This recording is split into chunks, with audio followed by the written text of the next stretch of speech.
ሰላም ጤና ፍቅር ውድ በመላው ዓለም ለምትገኙ የዩቲዩብ ቻናል ቤተሰቦች ለእናንተ እንዲሆን እመኛለሁ። ውድ ቤተሰቦች እኔ ጸጋዬ አብራር ነኝ። ትንሽ ቆየት ያለ ስራ መጣት ወደኋላ የሚወስዱን ያኔዎቹ የሥነ ጽሑፍ ውጤት ከሆኑት ውስጥ የመስፍን ሀብተ ማርያምን ሰኔና ሰኞን መርጠናል።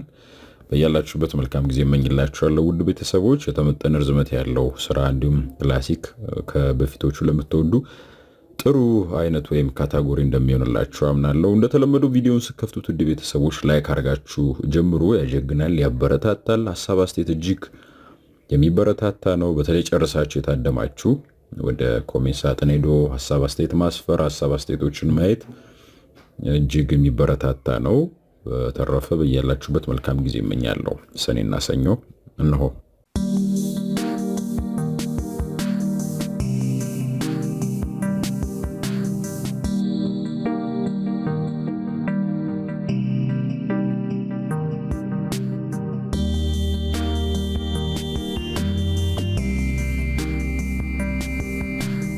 እሁድ ሳምንቱን ጠብቆ መጥቷል።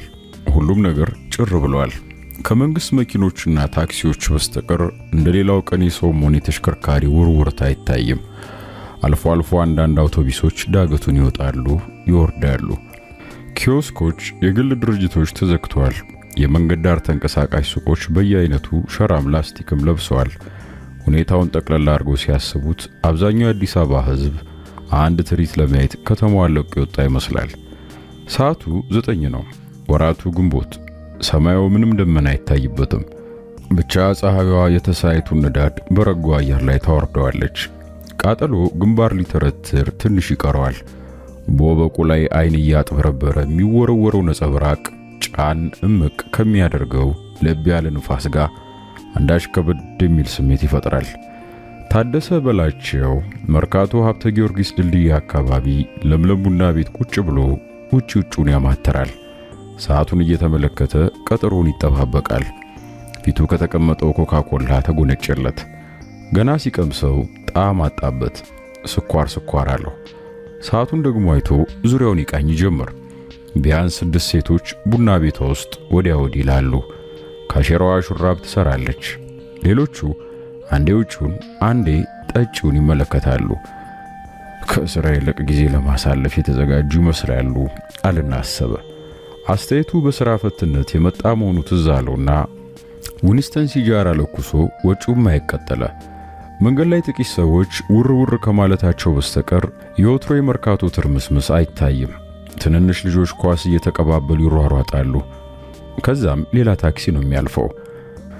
ከባድ ጭነት የተጫኑ አህዮች፣ ባለቤት የሌላቸው ውሾች ናቸው የሚያልፉት። እንቧ የሚያካክሉ በጎች ባለንጋ የሚገርፉ፣ ዘይቱ ከሩቅ የሚሸት የአውቶቡስ ጢስ ቁልል። በዛ መሃል የሚያብረቀርቀው ብርሃን እቅፍ ውስጥ ከአስፋልቱ ላይ የሚተን ነገር እንደሚያብለጨልጭ ያሸዋ ክምር አይን እየወጋ ብድግ የሚል ወይም የሚምዘገዘግ እየመሰለ ውልብ ይላል። ለታደሰ የዛሬው እሁድ በፍቅር ሕይወቱ ከገጠሙት ሁሉ ለየት ያለ ነው። የ5 ዓመት ፍቅረኛው አበባ ነገ ለ15 ቀን ወደ ናዝሬት ትሄዳለች። እንደ ወላጅ ከሕፃንነቷ ያሳደጓትን እንጀራ አባቷን ልታስታምም በጠዋቱ ሊዮንችና ትነሳለች።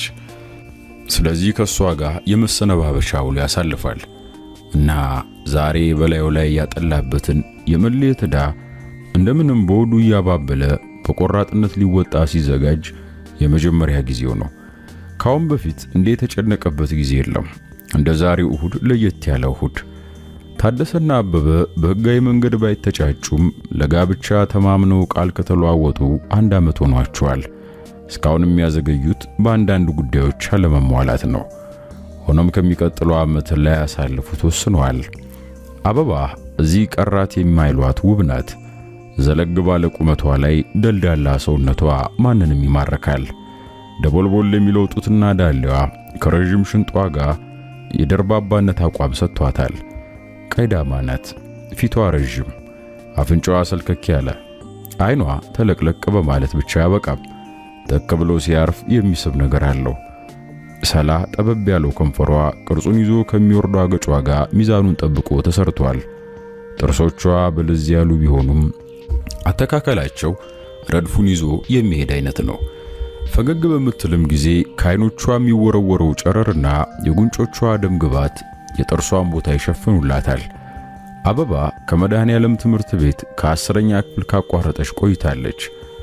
በመጠነኛ ደሞዝ በግሉ ኩባንያ ትሰራለች። በትርፍ ጊዜዋም ካዛንቺስ ያክስቷን ላውንደሪ ሥራ እያገዘች ከዚያም ጥቂት ገቢ አላት። ዕድሜዋ ወደ 30 ይቃረባል። ታደሰ የ35 ዓመት ወጣት ነው። መልከቀናም ባይሆን የትከሻው ስፋት ሞላ ያለ፣ አቋቋሙ፣ አካሄዱ፣ ጠቅላላ አቋሙ የሴትን ዓይን የሚማርክ አይነት ነው። በቁመት ከእሷ ዘለግ ይላል። ጠይም ፊቱ ልስልስ ያለች ናት። በአጭሩ የሚቆረጠው ጸጉሩ እንደ ቆብ ከራሱ ልክ ይስማማለታል። ግርማው፣ ኮስተር ያለ አመለካከቱ ሁሉ ወንዳ ወንድነቱን ያጎላለታል። ታደሰ በመምህርነት 2 ዓመት ካገለገለ በኋላ በዋናው ማዘጋጃ ቤት ተቀጥሮ ቀያሽ መሐንዲስ ሆኖ ይሰራል። በጊዜው የአኗኗር ውድነት መካከለኛ ነው ቢባልም ጥሩ የወር ገቢ አለው። በሥራ ትጋቱና ቅንነቱ ለመስሪያ ቤቱ ከአማካይ ደረጃ የሚያልፍ አስተዋጽኦ አድርጓል። ንዴትና እልህ ባይኖርበት ከፍ ያለ ቦታ ያጣም ነበር። ብቻ ለክፋቱ የአመዛዛኝና የአስተዋይነቱን ያህል አንዳንድ ጊዜ ሊቆጣጠር የማይችለው ቁጡነቱና ትንኩኝ ባይነት አለበት። ባመነበት ነገር ጠንካራ መንፈስና ቆራጥነት አለው። ባመነበት ነገር ምንም እንቅፋት እንዲበግረው ስለማይፈልግ ወደ ኋላ የማለት ወይንም የማፈግፈግ ባህሪ አይታይበትም። እንዲህ መሆኑ ታዲያ አንዳንዴ ቢጠቅመውም አንዳንዴ የሚጎዳ ሆኖ አግኝቶታል። አበባ ይህን ጠባዩን ደህና አርጋ ታውቃለች። በመቻቻል ብዙ ነገሮች አሳልፈዋል። የዚያኑ ያህልም በመማማር ብዙ ጠቃሚ ነገሮች አትርፈዋል። መዋደዳቸውን ከነሱ አልፎ ተርፎ ዘመድ ወዳጆቻቸውን ሁሉ ያውቁላቸዋል። እሱ ያለሷ እሷ ያለሱ የሚኖሩ አይመስላቸውም። ለአንድ 2-3 ቀን እንኳ ቢለያዩ በስልክ ሳይገናኙ መቅረት ሞታቸው ነው። አብረው ሲውሉ የሰዓቱን መገስገስ ልብ አይሉትም። ቀጠሯቸውን አዛንፈው ያውቁም፣ ብርቱ ጉዳይ ካልገጠማቸው በቀር። ሲተያዩ ሁል ጊዜ አዲስ ይሆናሉ። ሲቸያኙም እሱ የሷን እሷ የሱን ደህና መግባት ከማንኛውም ቁም ነገር አስቀድመው ካላረጋገጡ ረፍት ወይም እንቅልፍ የሚባል አያገኙም። ባጭሩ የሚቀናባቸው ፍቅረኛሞች ናቸው። ታደሰ ሰዓቱን እየጨቀጨቀ ወንበሩ ላይ ሲቁነጠነጥ ልክ በቀጠሮዋ መጣችለት። የቡና ቤቱን የሚያንቃጭል መጋረጃ በእጇ በርገድ አርጋ ቁመናዋ በሩን ሞልቶ ተገጭ ሲልለት ልቡ በደስታው ከካለ። እላይዋ ላይ የተሰፋ የሚመስል ነጭ ሱሪ ከጥቁር ሹራብ ጋር ለብሳለች። ሰማያዊ አበባ ጣል ጣል ያለበት ቀይ ሻሽ ሐር በመሰለው ጠጉሯ ላይ ጣል አርጋለች። ከእንቅልፏ የተቀሰቀሰች ይመስል አይኖቿ በርበሬ ከመምሰላቸው በቀር ሞላ ረዘም የሚለው ፊቷ ብሩህነቱ ያው ነው ለታደሰ አይን። ታዲያስ ቆዩ እንዴ አለችውና ሰዓቷን አየች። ልክ በሰዓትሽ ነው የመጣሽው አላት ፈገግ ብሎ። ዛሬ እንቅልፍ እምቢ ብሎኝ አደርኩ። ማታም ከናዝሬት ስልክ ተደውሎ ነበር፣ እሱ ነው መሰለኝ። መፋቂያ አፏ ውስጥ የያዘች አስተናጋጅ ፊቷ መታቆመች። ምን ላምጣ በሚል አይነት ዝም ብላ እያየቻት ነበር። አምቦ ውሃ አለችና ቀጠለችለት። እንጃልኝ ዘንድሮ ጸልይልኝ ታዲ። አይዞሽ አድንግጭ፣ ማንም ሰው ሲታመም የሚድን አይመስልም እኮ። ነገር ግን አቋረጠችው። የሳቸው እኮ እየባሰባቸው ሄደ በእናት ሐኪም ደግሞ ተስፋም የላችሁም ብሎ አላሉ። እንባዋ ዳር ይላት ጀመር። በቃውን አታስቢ፣ ገና በሕይወት እያሉ እንዲሞን አያስፈልግም። ጠጪና እንሂድ አለ ታደሰ። እሱም በነገሩ መረበሽ ጀመረ። ሊያረሳሳትም ፈልጎ ተነሱና ወጡ። ታክሲ እስከሚያገኙ ድረስ ሳይነጋገሩ በእግር ወደ ጊዮርጊስ ቀጠሉ። ታደሰ ከአበባ የመለየት ፍራቻው ከእንጀራ አባቷ መታመም ጋር ተደመረና ሐሳብ ወሰድ መለስ ያረገው ጀመር። በእድሜ ጠና ያሉ መሆናቸውን ነግረዋለች። በአንድ ኩላሊት የሚኖሩ መሆናቸውንም ነግረዋለች። ሐኪም በሁኔታቸው ተስፋ ካጣማ ምኑን ይተርፋሉ? ከዚህ ቀደም በተለይም ባለፉት 2 ወራት ውስጥ ናዝሬት እየተመላለሰች 2-3 ቀን እያስታመመቻቸው ስትመጣ ስለሳቸው ብዙ አጫውተዋለች። ጊዜና እድል ጥሏቸው ብዙ ብስጭት ደርሶባቸዋል። ሀብት በነበራቸው ጊዜ ግን ጥሩ አርገው አንቀባረው አሳድገዋታል። ለቤተሰባቸው መልካም ፍቅርና አለኝታ ነበሩ። ድሮ ከእጃቸው ይጠባበቁ የነበሩት ሁሉ ዛሬ ሲታመሙ እንዳልሰሙ ሆነዋል፣ ርቀዋቸዋል። የቤተሰባቸው ትልቅ ምሰሶ ግን ነበሩ። ለታደሰ አሁን አሳሳቢ የሆነበት የአበባ ብስጭት፣ ጭንቀቷና የሚጠብቃት ሐዘን ነው። የሚወዱት ሲጎዳ ጉዳቱ ለራስም ነው። ተፈቃሪ የሕይወት በትር ሲቃጣባት አፍቃሪ ራሱን ብቻ ማሰብ የለበትም እና እሷን ከማጽናናት የበለጠ የሚጠቅማት ምን ነገር ማድረግ ይችላል? ይሄኔን ሲያንገዋልል ምን ነው ዝም አልክ? አለችው አበባ ዳገቱን ሲጀምሩ። አይ ምንም፣ ፀሐይና ሙቀቱ ደበረኝ ባክሽ። አንቺስ? እኔማ እንደሰም መቅለጥ ነው የቀረኝ። ወደ አንተ ለመጣ ስል አካላቴ ላይ ቀዝቃዛው በቃ ምን ልበል ተንቦራጨኩበት። እርስ በርስ እንደ አዲስ ተያዩና እንደ መሳሳቃሉ። የጊዮርጊሱ ታክሲ ይዟቸው ከነፈ ወደ ልደታ ታደሰ ወደሚኖርበት ቤት። አጼ ምኒልክ በማይነቃነቀው ፈረስ ወደ ሰሜን እያዩ የቆሙበት ወደ ግራ ትተው ዝቋላን የሚፎካከረው ታላቁ ማዘጋጃ ቤት ወደ ቀኝ ትተው ደሞ ታጥፎ ቁልቁል ሄዶ አዘቅዝቆ ፉሪ ተራራ ላይ ለመድረስ አይነት እንደሽቅድድም እየሮጠ እዛም ቸርችል ጎዳናን ወደ ታች ተያያዘው። በሩጫ የድሮ ጋሪ ገና የቀይ አፈር ኮረኮንች የነበረ ጊዜ የሚወጣውን ቸርችል ጎዳና ወይም ቸርቸር በቸርቸር ጎዳና መንሸርሸር ለምደሽ ቀጠለ ቁልቁለቱን። ደሞ የአባታ ጥቅና አደባባይ ታከክ ብሎ አልፎ ተረት ሰፈርን፣ ሰይጣን ቤትን ወደ ግራ፣ ጎርዶሜ ወንዝን ወደ ቀኝ ቁልቁል ቁልቁል ብዙ መብራት ወዳለበት የዓለም ትራፊክ መብራት ወደ ተከማቸበት ወርዶ በህንጻ ማላሽ ቆልቁሎ ወደ ቀኝ ታጥፎ ታደሰ ቤት ሲገሰግስ ደረሰ። ቤት ገብቶ ቁጭ እንዳሉ ቡና ወተት አፈላች ሰራተኛዋ። እሱ ቡና እሷ ወተት እንደሚወዱ ታውቃለች። አፍቃሪና ተፈቃሪ የወላ አርጎ የሚወዱት ነገር ምርጫቸውን ብቻ ሳይሆን መግባባታቸውንም ያበስራል እያለ ወትሮም እንደቀልድ ስለ ቡና ወተት ያነሳላታል።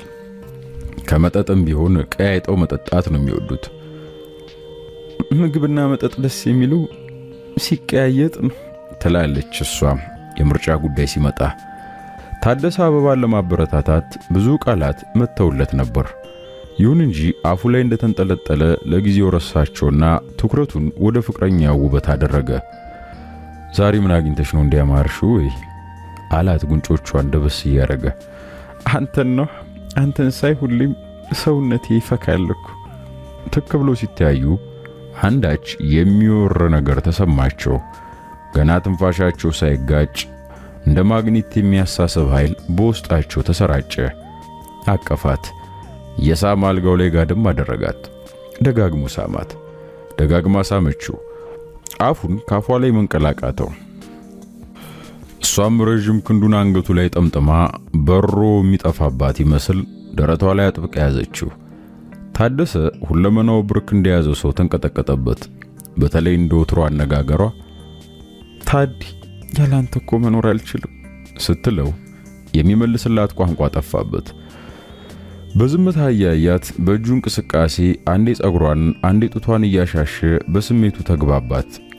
አበባ መላ አካሏ ተዝለፈለፈባት። ሰፊ ደረቷ አልበቃ አላት። ትከሻውን፣ ጀርባውን፣ ጭኑን በጣቶቿ ሮጠችባቸው። ካንተ ሌላ ወንድ ባይን ያለኝ አለችው። በተስለመለሙ አይኖቿ እንደሚወርቅባት ዕቃ እየጠበቀችው። ለኔም የመጨረሻ አንቺ ነሽ አላት። እሱም ወንዳ ወንድ ድምፁ እየደከመበት የሞቀ ትንፋሻቸው በሁለቱም ላይ እየጋለባቸው በሄደ ቁጥር ይበልጥ አጠጋጋች። ልብ አመታታቸው ኑረቱን ቀጠለ። ሰፊው አልጋ ጠበባቸው ለስሜታቸው መቋጫ እስኪያገኙለት ድረስ። ግቢው ውስጥ አውራ ዶሮ ይኮኩላል። የአንዳንድ መኪኖች ሞተርና ጥሩምባ ከሩቅ ይሰማል። ታደሰ መኝታ ቤት ርጭ ያለ አየር ሰፍኗል። ደብዘዝ ያለው የራስጌ መብራት አጥልቶባቸው በጀርባቸው ጋደም እንዳሉ የሚፈልጉት ነገር ያለ ይመስል ኮርኒሱን ይቃኛሉ። ፍቅር ውጋቱን ያጣደፈው ልባቸው ጋብ ረጋ ብሎ የጭንቀቱን መድረክ ለሐሳብ ለቋል። ታደሰ በሐሳቡ አጠገብ ያለ ሰው ለምን እንደሚናፍቅ ግራ እየገባው ለይቶ የማያውቀው የስሜት ትርምስምስ ውስጥ ተዘፍቆ ይንቦራች ጀመር። አንድ ልቡ አብራት ሂድ ይለዋል። ሌላው ልቡ ሄደ ምን ታደርጋለህ? ለማያውቅ ቤተ ዘመዶቿ አዲስ የትኩረት ነጥብ ከመሆን በስተቀር ምን ትጨምራለህ ይለዋል።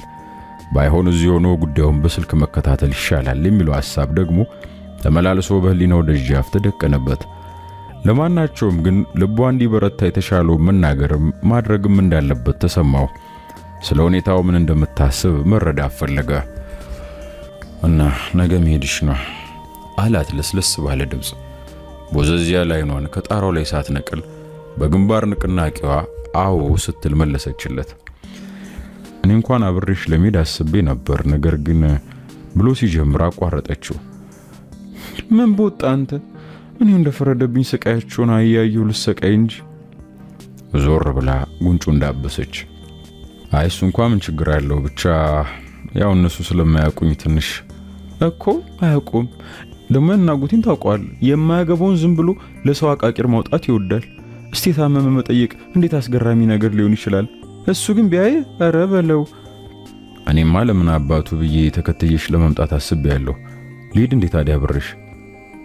አይ ነገሩን ነው ያልኩ። ምን ልበል፣ ያጎቴን ጠማማነት ያው መናጤ ናቸው። እንደው ለአባዬ ራሱ በሽታ የሆኑባቸው ራሳቸው ናቸው። እንደው አሁን ሳስቡ ብትመጣ ግን በበኩሌ ደስታውን አልችሎ።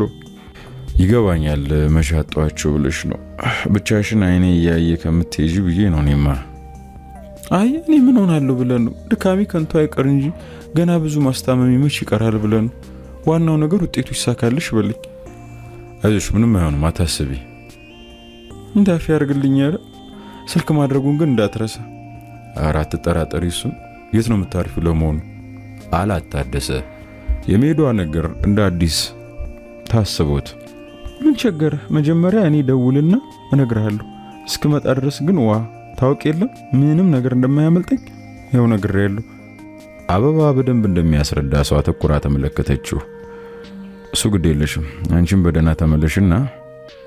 ታደሰ የሚናገረው ጠፋበት። ብቻ ጸልይልኝ ታዲ እሺ፣ አትርሳኝ።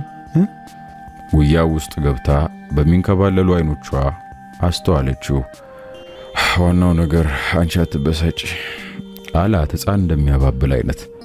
አበባ ልዩ ቃና ባለው የነዘረ ድምፅ በራብ ሙትት ካለ አንጀት ተጎትቶ የሚወጣ በሚመስል የደከመ ድምፅ እሺ የምትለዋን ቃል ተንፍሳ የሙጥኝ እንደምትሉሉ በሙሉ ኃይሏ ተጠመጠመችበት። ሳታስበው የእንባ ዘለላዎች ካይኗ ዱብ እያሉ ደረቱን አረጠቡት። ታደሰ ልቡ ቢሸበርበትም ክርክም ያለች አገጯን በሚንቀጠቀጠው እጁ ይዞ ቀና አደረጋትና ጭንቀቱን ደጋግሞ እየሳማት ይወጣው ጀመር። አበባ እንባዋ ወዲያው ቆመላት። ሁኔታዋ ተለወጠ። መጀመሪያ እንደመነፋረቅ፣ ቀጥሎ የሆኑ ቃላቶችን እንደማጉተምተም አደረጋት። የሚስጥር አይነት የደስታ ሳቅ በሰራ አካላቷ ተሰራጨባት። ይህም ሲሆን ታደሰ ስሜቷን እንዳመጣጡ ተቀበለላት። የራሱንም አትረፍርፎ አሻገረላት። 15 ቀን ያሰቡትን ስንቅ በአንድ ቀን ሊጨርሱት ይወሰኑ ይመስል በቀላሉ መጠጋገብም ሆነ መላቀቅ አልቻሉም። እንደዚያው እንደሆኑ ከሰዓት በኋላውን ዋሉ። ምሽቱን አመሹ እንደተቃቀፉ።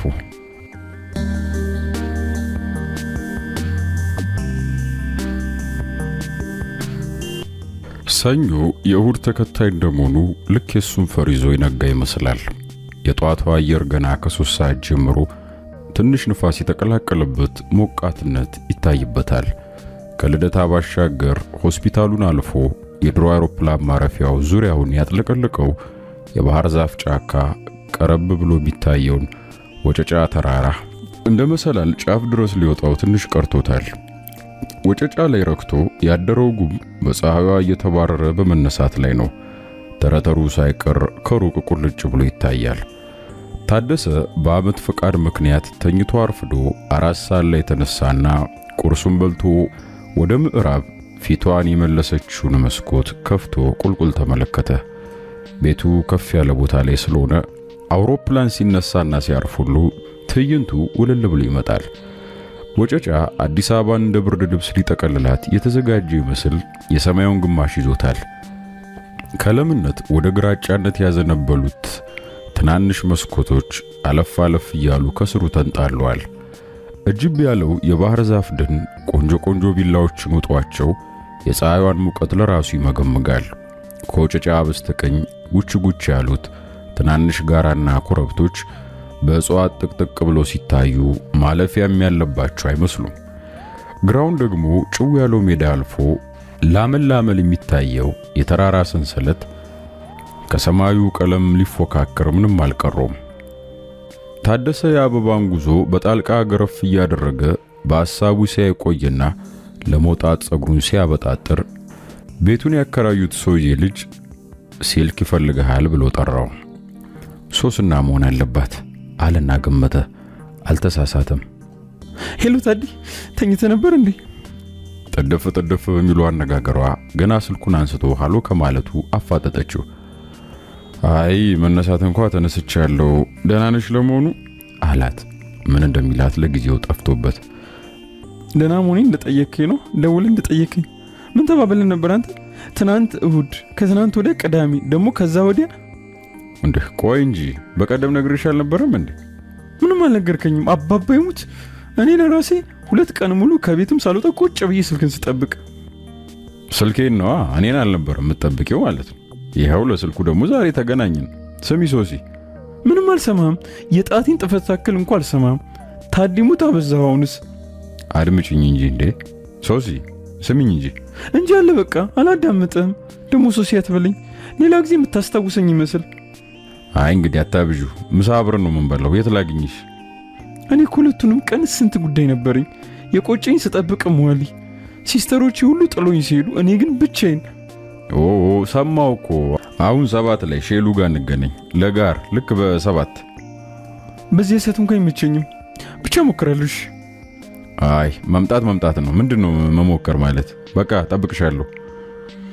እስቲ እንግዲህ ሞክራለሁ። በ7 ነው ያልከኝ አይደል? ከዘገየው ግን ከግማሽ ሰዓት በላይ እንዳትጠብቀኝ። ነገር ቢበዛ ባህያ አይጫንም ተብሏል።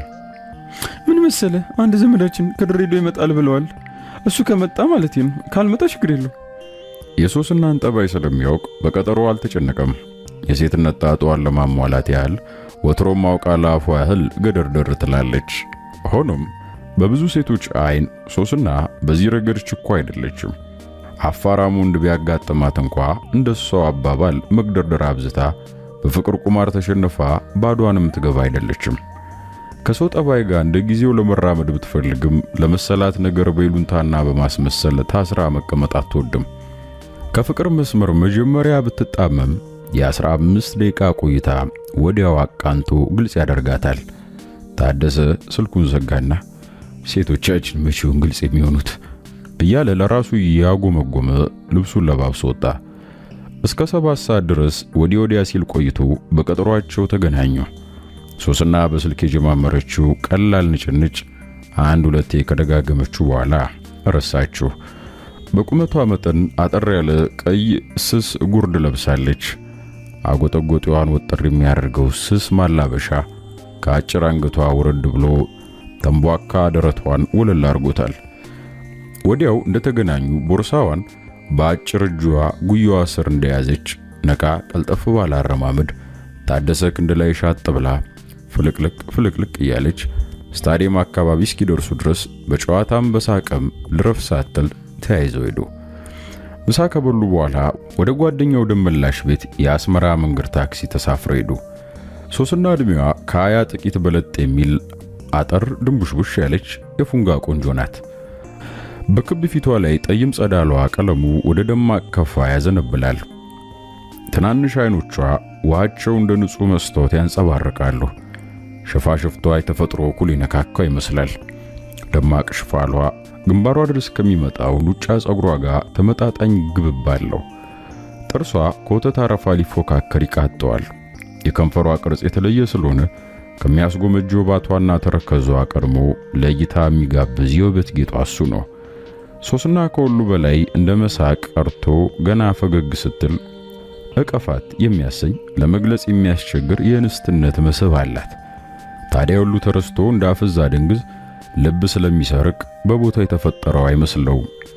ወራዳ አፍንጫዋ በሌሎች ላይ የሚያስጠላውን ያህል በሷ ላይ ከቶንም እንዲነው ተብሎ አይስተዋልም። ታደሰ እስከዛሬ በሕይወቱ የገጠሙት 2 ሴቶች ከሶስና በስተቀር የጋብቻ ጥያቄ ደጋግማ አንስተውበት ነበር። ፍላጎቱም ዝግጅቱም ስላልነበረው በነገሩ አልገፋበትም። ደግሞም ብዙ አብረው አልቆዩም። እንደተገናኙ ተለያዩ፣ እንደተለያዩ ተረሳሱ። በቃ ሶስና ግን ጋብቻ የሚባለውን ቃል ጠርታበትም አታውቅም። በዚህ ብቻ ሳይሆን ከልቧ ስለምትወደው ግልጽ ለሆነው የወጣትነት ስሜቷም ሲል ይወዳታል። የአበባ ነገር ሚዛን ባያነሳበት ኖሮ ከዚያም በላይ ወደ ሶስና መሳቡ ማይቀር ነበር። መንፈቅ ያህል አብረው ቆይተዋል። ታደሰ አበባ ጉዳዩን እንዳታውቅ አጥብቆ ይጠነቀቃል። ስለዚህ ከሶስና ጋር ወይ አልቤርጎ አለዛም አንዳንዴ ጓደኛው ደመላሽ ቤት ነው የሚገናኙት። ሁለቱም የተግባቡት አንድ ነገር በመሃላቸው አለ። ይኸውም ፍቅራቸው የተወጠረ አይነት አይደለም። አንዱ ሌላውን ልቆጣጠር፣ ላስገድድ አሊያም የግሌ ላድርግ የሚልበት አይነት አይደለም። ታደሰ ከመጀመሪያው የኔን ያንቺ ግንኙነት ማንኛችንም በፈቃደኝነት የምንተዳደርበት ነው ብሏት ያውቃል። ሶስና ሐሳቡን ያለ ጥያቄ ተስማምታበታለች። ለምሳሌ በቀጠሮ አይመቸኝም ሲላት አጉረምርማ ታልፈዋለች እንጂ አታስገድደውም። ፍቅራቸውን በሚመለከት የምታነሳለት ጉዳይ ቸል ብሎ ሲያልፈው ከንጭንጭ ባሻገርም ብዘም አትጋፈጠውም። የበላይነቱን መንፈስ ወዳ የተቀበለች ብትሆንም አልፎ አልፎ ልትቋቋመው ግን ሳትሞክር አልቀረችም። ይሁን እንጂ ዞሮ ዞሮ የፍርሃት ኃይሉት የማክበር ልክ እንደ ታላቅ ወንድም የሚላትን ስትቀበል ትገኛለች። ስለሱ ለማወቅ የምታደርገው ሙከራ ሁሉ ሲያድበሰብስባት በጥሞና አዳምጣው ወደ ቤቷ ትሄዳለች። ስለ እርሷ ለማወቅ አለመቸገሩ ግን ከሁሉ በላይ ያሳስባታል። ሶስና የፍቅር ገጠመኟ የተወሰነ ነው። እንደሷ አባባል ታደሰ ገና 3ኛዋ ነው። ለሱ ግልጽ ሆኖ በማይታየው መንገድ ይሁን እንጂ ከልቧ ትወደዋለች። ስለዚህም የፍቅር ይዞታቸው ቀጥተኛ መንገድ አለመያዙ በተለይ አሁን ያብሰለስላታል። የአፍቃሪ መብቷ የማይጠበቅላት መሆኑ ስለሚከነክናት ለቀንማ መስተካከል አለበት የሚል አስተሳሰብ ሳይታወቃት ቀስ በቀስ አዳብራለች። የመንገደኛ አይነት መዋደድ ሊሆን ምን ቀረው እያለች ቁጭቷ በሆዷ ካመቀች ብዙ ጊዜዋ ነው። ደመላሽ ቤት ሲደርሱ ለ8 ሰዓት ሩብ ጉዳይ ነበር። የቤት ሰራተኛዋ ዘመናዊ በተለመደው ፈገግቷ ተቀበለቻቸው። ከደመላሽ ጋር ያላቸውን ጓደኝነት ስለምታውቅና ለምን እንደሚመጡም ለጉዳዩ እንግዳ ስላልሆነች ሰተት ብለው ወደ መኝታ ቤት ሲገቡ አልተገረመችም። ወትሮ እንደምታደርገው ቤቱን ትታላቸው ወደምትሄድበት ሄደች። ታደሰና ሶስና ገና እንደገቡ ልብሳቸውን ለማውለቅም ሳይቸገሩ እንደተቃቀፉ ብቻ ጸጥ ያለውን ክፍል የግላቸው አደረጉት። መተሻሸቱም መላፋቱም አልበቃላቸው። ሶስና ልፊያ ስለምትወድ ከሷ ጋር ሲሆን እንደ ልጅነቱ ቅብጥብጥ ማለቱ ለራሱም ይገርመዋል። ታደሰ እኔ ምለው ለምንድን ነው ቆይ ግን አንተ ቤት አንድም ቀን ማን ሄዶ? ድንገት ያልታሰበ ጥያቄ የተሰነዘራለች ሶስና። በሆነ ቀን ስለምንሄድ ነው በቀልድ አመላለስ ደበስበስ አደረገባት። እውነቴን እኮ ነው ታዲያ እንዴ መቼ ነው የምንሄደው? በምንሄድበት ቀን አላትና ጠበቃ አርጎ ይዞ አልጋው ላይ ከብለል አደረጋት። እንዴ ኧረ ቆይ በሩ ልዝጋው ብላው እመር ብላ የመኝታ ቤቱን ቁልፍ ጠምዘዝ አርጋው ተመለሰች። እንዴ ማን ይመጣል ብለሽ? ታደሰ እየሳቀ ልብሱን ሲያወላልቅ ከውጭ ልክ በመስኮቱ በኩል የጫማ ኮቴ ተሰማ። በመጀመሪያ ዘመናዊ መስላቸው ነበር። መስኮቱ 3 ጊዜ በኃይል ሲመታ ግን እሷ ለመሆኗን አወቁ። ዘመናዊ እንዴት አደርጋለሽ ማለት መቼም ዘበት ነው። ታደሰ ማን ነው ሊል ቃጣውና ካፉ መለሰው። ቆይ ደገም አለና ብሽቀቱን እንዳፈነ እንደገና እስኪንኳኳ ይጠብቅ ጀመር። ነገር ግን ድጋሚ እንኳኳቱ ቀረና ኮቴው አንዴ ወደ ሳሎን ደጃፍ ቀጥሎ ደግሞ ወደ መስኮቱ አቅጣጫ በተስተዋለ አረጋገጥ ተመላለሰ። ማዳመጥ ሲቀጥሉ ደግሞ ጸጥ አለ። ታደሰ ልብ አመታቱ ሲፈጥን ተሰማው። ትዕግስቱን ሊጨርስ ደቂቃው ረዘመበት። እርግጠኛ ነኝ የመንደር ጎረምሶች ተራ በተራ እየመጡ ሲያሾፉ ነው። ክፍቱን ጥላላችሁ ስለምትሄድ ዘመናዊ ብሎ በሹክሹክታ ሲናገር ሶስና ቃላቱ ሳልተሰማት መልስ አልሰጠችውም። የውጭው ድምጽ ዝም አለ። ታደሰ ሶስና ሊያረሳሳትና ሊያረጋጋት ፈለገ።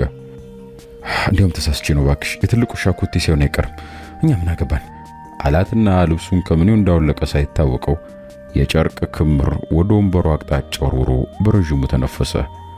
ሶስና አላመነችውም። የምን ውሻ? ይሄ በቀጥታ ይሶ ነው አለች፣ ትንፋሿ አጠር እያለባት። ልኬን ከማለቷና ቀሚሷን ወጣ ከማድረጓ መስኮቱ ከቀድሙ በባሰ ሁኔታ ተደበደበ። ማን አባቱ ነው እንደሚያንኳኳው ሲል አልጎመጎመና ሱሪውን ታጥቆ ለመውጣት ሲዘጋጅ ከት የሚል የሴት ሳቅ እያሽካካ መስኮቱን ሰንጥቆ ገባ። መጣውልህ ሊል በሆዱ ያሰናዳውን ቃል እዚያ ውጦት ጭጭ አለ። ዛሬ ደግሞ በቀን መተኛት ጀመርክ የሚለውን ቀጥሎ ሲሰማ የማን ድምፅ እንደሆነ ለማወቅ ሴኮንድ አልወሰደበትም። የማንም የሌላ ሰው ድምፅ ሊሆን አይችልም። አበባ የሚያደርጉና የሚሆነው ጨነቀው። ለሶስና ምን እንደሚል ለአበባ ምን እንደሚመልስ ጠፋው። ምላሱ ተሳሰረበት። የሚናገሩን እስኪያስብና እስኪወስን ድረስ ግን ሶስና አልጠበቀችውም። የቀሚሷን ዝፕ መልሳ እየዘጋች ከድንጋጤ ጋር እንደመደናበርም እየሞካከራት ማነች እሷ አለችው። ሊዘጋ በተቃረበ የጭንቀት ድምፅ ቆይ ነግርሻለሁ፣ ዝም በይ አላት በጆሮዋ። ዘዴውም ቃላቱም እስኪመጡለት። ጊዜ ግን ባቡር አይደለም፣ ቆሞ አይጠብቅም። አበባ ሳሎን ዘዋለችና በቀጥታ መኝታ ቤቷ አመራች። ግቢውን ከረገጠችበት ደቂቃ ጀምሮ አንድም ድምፅ አላሰማችም። አለመስማቷ ግን ዝም አላሰኛትም። በተለይ አሁን ወደ መኝታ ቤቱ ስትመጣ የማሽካካት ቅላጿ የሚያሸብር ወይም የሚያስፈራራ አይነት እየሆነ ቃናው እየተለወጠ መጣ። የበሩን እጀታ ጫና አለችው። ተከርክሯል። ከዚያው ጋር ከት የሚል ሳቋን በመናፍስት ፊልም የሚሰማው አስበርጋጊ ዜማ የመሰለ ሳቋን በማስከተል ትለቀው ጀመር። ክፈተው እንጂ አለችና ለመጨረሻ ጊዜ የበሩን እጀታ ወደ ላይ ወደ ታች አነቃነቀችው። ከዚያም እንደ ማንጎራጎር እያለች ሳሎን ተቀመጠች። ይሄኔ ሁሉ ከመኝታው ቤት ምንም ድምፅ አይሰማም። ታደሰና ሶስና በነበሩበት ሁኔታ ጸጥ ብለው ሁኔታውን ይከታተሉ ነበር። ሶስና ከቀልድና ጨዋታ በስተቀር ጭንቅ ማትችል እንደመሆኗ በድንጋጤ ሰውነቷ ይንዘፈዘፋል። ታደሰ ያለበት ሁኔታም ከሷ የባሰ ነው። ምን እንደሚጠብቀው እያሰላሰለ ተቀምጧል። ከአበባ የሚሰነዘርበት አንድ አደገኛ አጋጣሚ ይኖራል ብሎ ገመተ። ሆኖም ምንድነው ወይም እንዴት ብሎ ለማብላላት ከቶም ጊዜው አላመቸውም። ቢያመቸው ኖሮ ሶስና በአንድ ጎን የምትገኝበት የወቅቱ ጥያቄ ትኩረቱ እንዲገፋበት አያስችለውም ነበር። የአበባን ብቻ ሳይሆን የእሷንም ማሰብ ግዴታው ነው። እሷን ማረጋጋት ብቻ ሳይሆን ያሉበትን አጋጣሚም ነገሩ እንዲህ ነው ብሎ ማስረዳት፣ ዋሽቶም ቢሆን ማስረዳት፣ ሰብኮም ቢሆን ማግባባት፣ ማሳመን፣ ይሄ ሁሉ አለበት። ከዚያ በተረፈ የሚመጣውን እንዳመጣጡ መቀበል ነው። ድሮስ ሁለት ሴት ላይ ክንዱን ያሳረፈው ወንድ ከዚያም ብሶ ክንዱን አሳርፎ ቶሎ ያላነሳ ወንድ መጨረሻው መቼ ያምራል? መጨረሻው አማረም ቢባል ባልጠረጠረ ሁኔታ ቀስ በቀስ ጤናው መቃወሱ አይቀርም። ጤነኛው ኑሮ ሲያጣ እፎ የሚሉበት ሁነኛው ማረፊያ ሲጠፋ ሁሌም የሚሰቃየው ያ ወንዱ ነው። ሁለቱም ትራስ ላይ ራሱን ያሳረፈው። እነሱ ምን ቸገራቸው? አቀፈኝ ሞትኩል ያሉበትን በቀኑ ጊዜ እጃቸውን አሳርፎበት መከራከሪያቸው ያደርጉታል። እሸኛ አትልቀቀኝ ያሉበት ጀርባቸውን ፊቱን መልሶ እንደሚሄድ ክፉ ሰው የነገር ቂም የተንኮልና አደባ ተምሳሌት ያደርጉታል። ለመሳም የፈለቀቁትን ከንፈር ለንዝነዛ በማዋል ብቻ አይመለሱም። ከውስጡ የሚያስፈነጥሩት የጭቃ ጅራፍ ከጭቅጭቅ ባሻገር ድንገት ደርጅቶ ወዶ ማጥፋት ወደሚሉት ቅጽበት ይለወጣል። የመንታ መንገድ ምርጫ እኮ ወትሮም ቀላል አይደለም። መነሻውም ችግር፣ ማክተሚያውም ችግር። ሁለት እግር አለኝ ተብሎ ሁለት ዛፍ ላይ ወጣ እንዲሉ። ታደሰ እንዲህ አይነቱን የፍቅር እንቆቅልሽ ብዙ አይቆዝምበት እንጂ ፊትም ቢሆን አላጣውም። አሁን ግን በዚህ አስጨናቂው ጥረት ላይ ሳለ በሙሉ መልኩም ባይሆን በጨረፍታ በሴኮንዶች ጊዜያዊ ብልጭታ የነገሩ ሁሉ ዳርዳርታ የወስብሳቤው ውል ቋጠሮ የህይወቱን ዋና አንጓ ነካ እያረገ ሲሄድ ታየው። ያለፈው ከአሁንኛው ጋር እንደ ጭጋግ ትልልፍ እየተጋጨ እየተነሳ እየተበተነ የአዝማሚያው ውጋግን በምናቡ ቀስ በቀስ እየሰረጸ ያላሰበው ገጠመኝ በምን ይሆናል አድማስ ቦግ ብዥ ይልበት ጀመር። ስሚ ሶሲ አላት ድምፁን ዝቅ አድርጎ። ታዲ እቀፊኝ በእናትህ ፈራሁ አለች እሷን በሹክሹክታ። ማን እንደሆነች ልንገርሽ? እንዴ አለች ማለት ነው አሁንም? አዎ ሳሎን ድምጿን አጥፍታ ቁጭ ብላለች። ምን ይሻላል ታዲያ? ምንድነው እንደሚያደርጋት? ቀው እንዲናደርግ? እንዴት ነገርኩሽ እንዴ ማን እንደሆነች? አረ እንዴው እህቴ ናት አላት ድምፁ እየነዘረበት። እኔ አላምንም አለችው ይበልጡን ወደ ደረቱ እየተለጠፈች። በቃ እናቴ ናት እመኝ፣ ታናሽ እህቴ ናት ማለት። በቅፋቱ መሃል የተገለጠ ክንዷን ነቅነቅ አረገላት። ምንድነው ነካ ያረጋታል እንዴ ራሱን? አዎ ብቻ ግን ይልሽ ምን መሰለሽ? ብቻ ምን ጤነኛ ነች? ይልሽ ስሚ ሶሲ፣ ቆይ ሶሲ ወይ እንዴት ማለት እንደሆነ ገብቶሻል? ትንሽ አቅማማ ለመናገር አልገባኝ። ምንድነው የምትለኝ? ሳታስበው ድምጿ ከፍ አለባት። ይልሽ ነካ ያደርጋታል አንዳንዴ። ድምጿን ዝቅ እንድታረግ ምልክት ሰጣት። ወይኔ እንደዚህ ነው ለካ። እሺ ታዲያ ለምን መጣች? አለችው ሶስና። እኔም እኮ ነው ያልገባኝ። ቆይ ዝም በል እሺ። ታዲያ ግን ቀፍኝ አደራን። ጠጋ አለች ወደ ደረቱ። ታደሰ ሐሳቡ ቢምታታበትም የሶስናና የአበባን ያልታሰበ ግንኙነት የሚያስወግድበትን ዘዴ እንደምንም አውጥቶ አውርዶ ሲያበቃ በመጨረሻም እንደዛው መኝታ ቤት ድምጻቸውን አጥፍቶ ቢቆዩ የተሻለ እንደሚሆን አሰበ። መቼም እዚያ ተቀምጣ አትውልም። ዘመናዊ የኔን መኖር ለአበባ የምትለፈልፍበት ምክንያት የላትም አለና በሆዱ ለጊዜው ተረጋጋ። እንደ ተረጋጋ ግን አልቆየም። በሩ ተንኳኳና ደመላሽ ገባ። ከአበባ ጋር ሲተቃቀፉ በእርግጥ አላዩአቸው። ታደሰና ሶስና በሰላምታ ልውጣቸው ብቻ ምን ግንኙነት እንዳላቸው አወቁ። ቆየሽ እንደ ከመጣሽ ይላታል ደመላሽ። መቼም ከግማሽ ሰዓት አያንስም ትለዋለች አበባ። መልእክቱ ደረሰሽ? ደውዬ እኮ ነበር። እኔማ መኝታ ቤቱ ዝግ ሲሆን የተኛ መስሎኝ ነበር። ዘበናይ ለመሆን ወዴት ሄዳ ነው? አንቺን ልጠይቅሽ እንጂ የለችም እንዴ ይላል ደመላሽ። ከዚያም ድምጻቸው ጥፍት ይላል። በትቅፍቅፍ እየተወያዩ ናፍቆታቸውን ይወጡታል። ደሞ ይሳሳቃሉ።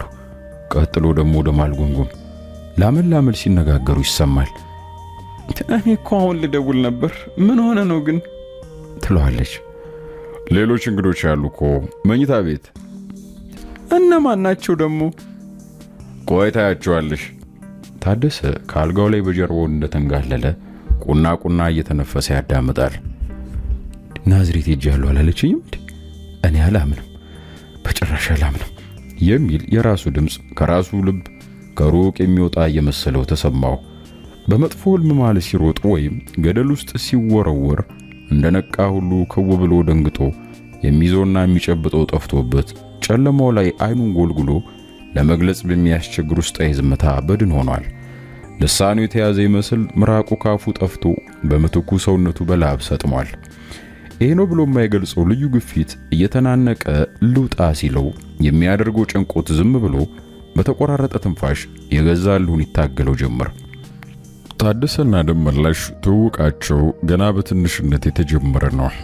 ዛሬ ሀገረ ሕይወት በተባለው የአምቦ ከተማ ታደሰ ከቄስ አምባ፣ ደመላሽ ከወዴሳ ሁለቱም ምሳቸውን በአገልግል እየያዙ ዛሬ ራሱ ትይል በሆነው የድሮ ትምህርት ቤት ፊደል የቆጠሩ ናቸው። ኋላም በአዲሱ ማዕረገ ሕይወት ትምህርት ቤት 8ኛን አልፈው እዚያው እስከ 12ኛ ድረስ አብረው ተምረዋል። ስራ ከያዙም በኋላ ባመቻቸው አጋጣሚ ሁሉ ባልንጀርነታቸው እንደጠበቁ ነው የኖሩት። ከጥቂት ደቂቃዎች በኋላ ደመላሽ በሩን አንኳኳ። ምን እንደሚመልስለት ግራ ስለተጋባ በሲቃ የሚነጥር ልቡን እያደመጠ ድምፁን አጥፍቶ ቀና አለና እዛው አልጋው ላይ ተቀመጠ። ታደሰ በላቸው አለና ጠራው ደመላሽ። ታደሰ ጓደኛው ሲጠራው እየሰማ ድምፁን አጥፍቶ ሊቀር እንደማይችል ስለተገነዘበ ወዲህም ሁኔታውን በቅርብ ለማየት ግፊቱ እየበረታበት ስለሄደ ደፍሮ ለመውጣት ቆረጠ። ደመላሽ ከመምጣቱ ቀደም ሲል ምን ልታደርግ መጣች? ሰፈሩንስ ቤቱንስ እንዴት አወቀችው? እያለ ሲያወጣ ሲያወርድ ነበር። አንድ ነገር ታደርገኛለሽ ከሚለው ስጋቱ ጋር ውሎዬን ተከታትላ እጅ ከፍንጅ ልትይዘኝ ይሆን ብሎም ተጨንቋል። ሁል ጊዜ ልብ አርግ እያለች እንደምታስፈራራው ምንም ነገር ለማድረስ እንደማታመነታም ያውቃል።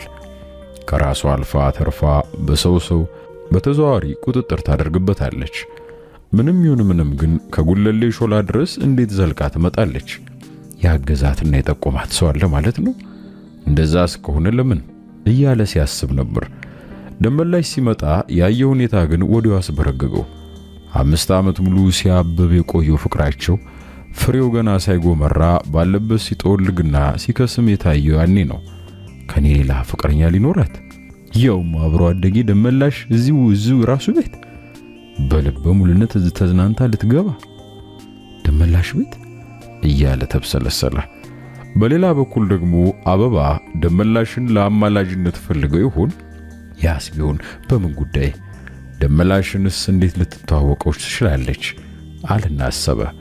በአጠቃላይ እሱ የማያውቀው አንዳች ድብብቆሽ ከኋላው የሚካሄድበት መሰለው። በዚህ ሁሉ መሃል የአበባ ውበት ከደመና ቁልል ድንገት ጨረሯን እንደምታሾልክ የመስከረም ፀሐይ በአእምሮ ጓዳ ብቅ አለበት።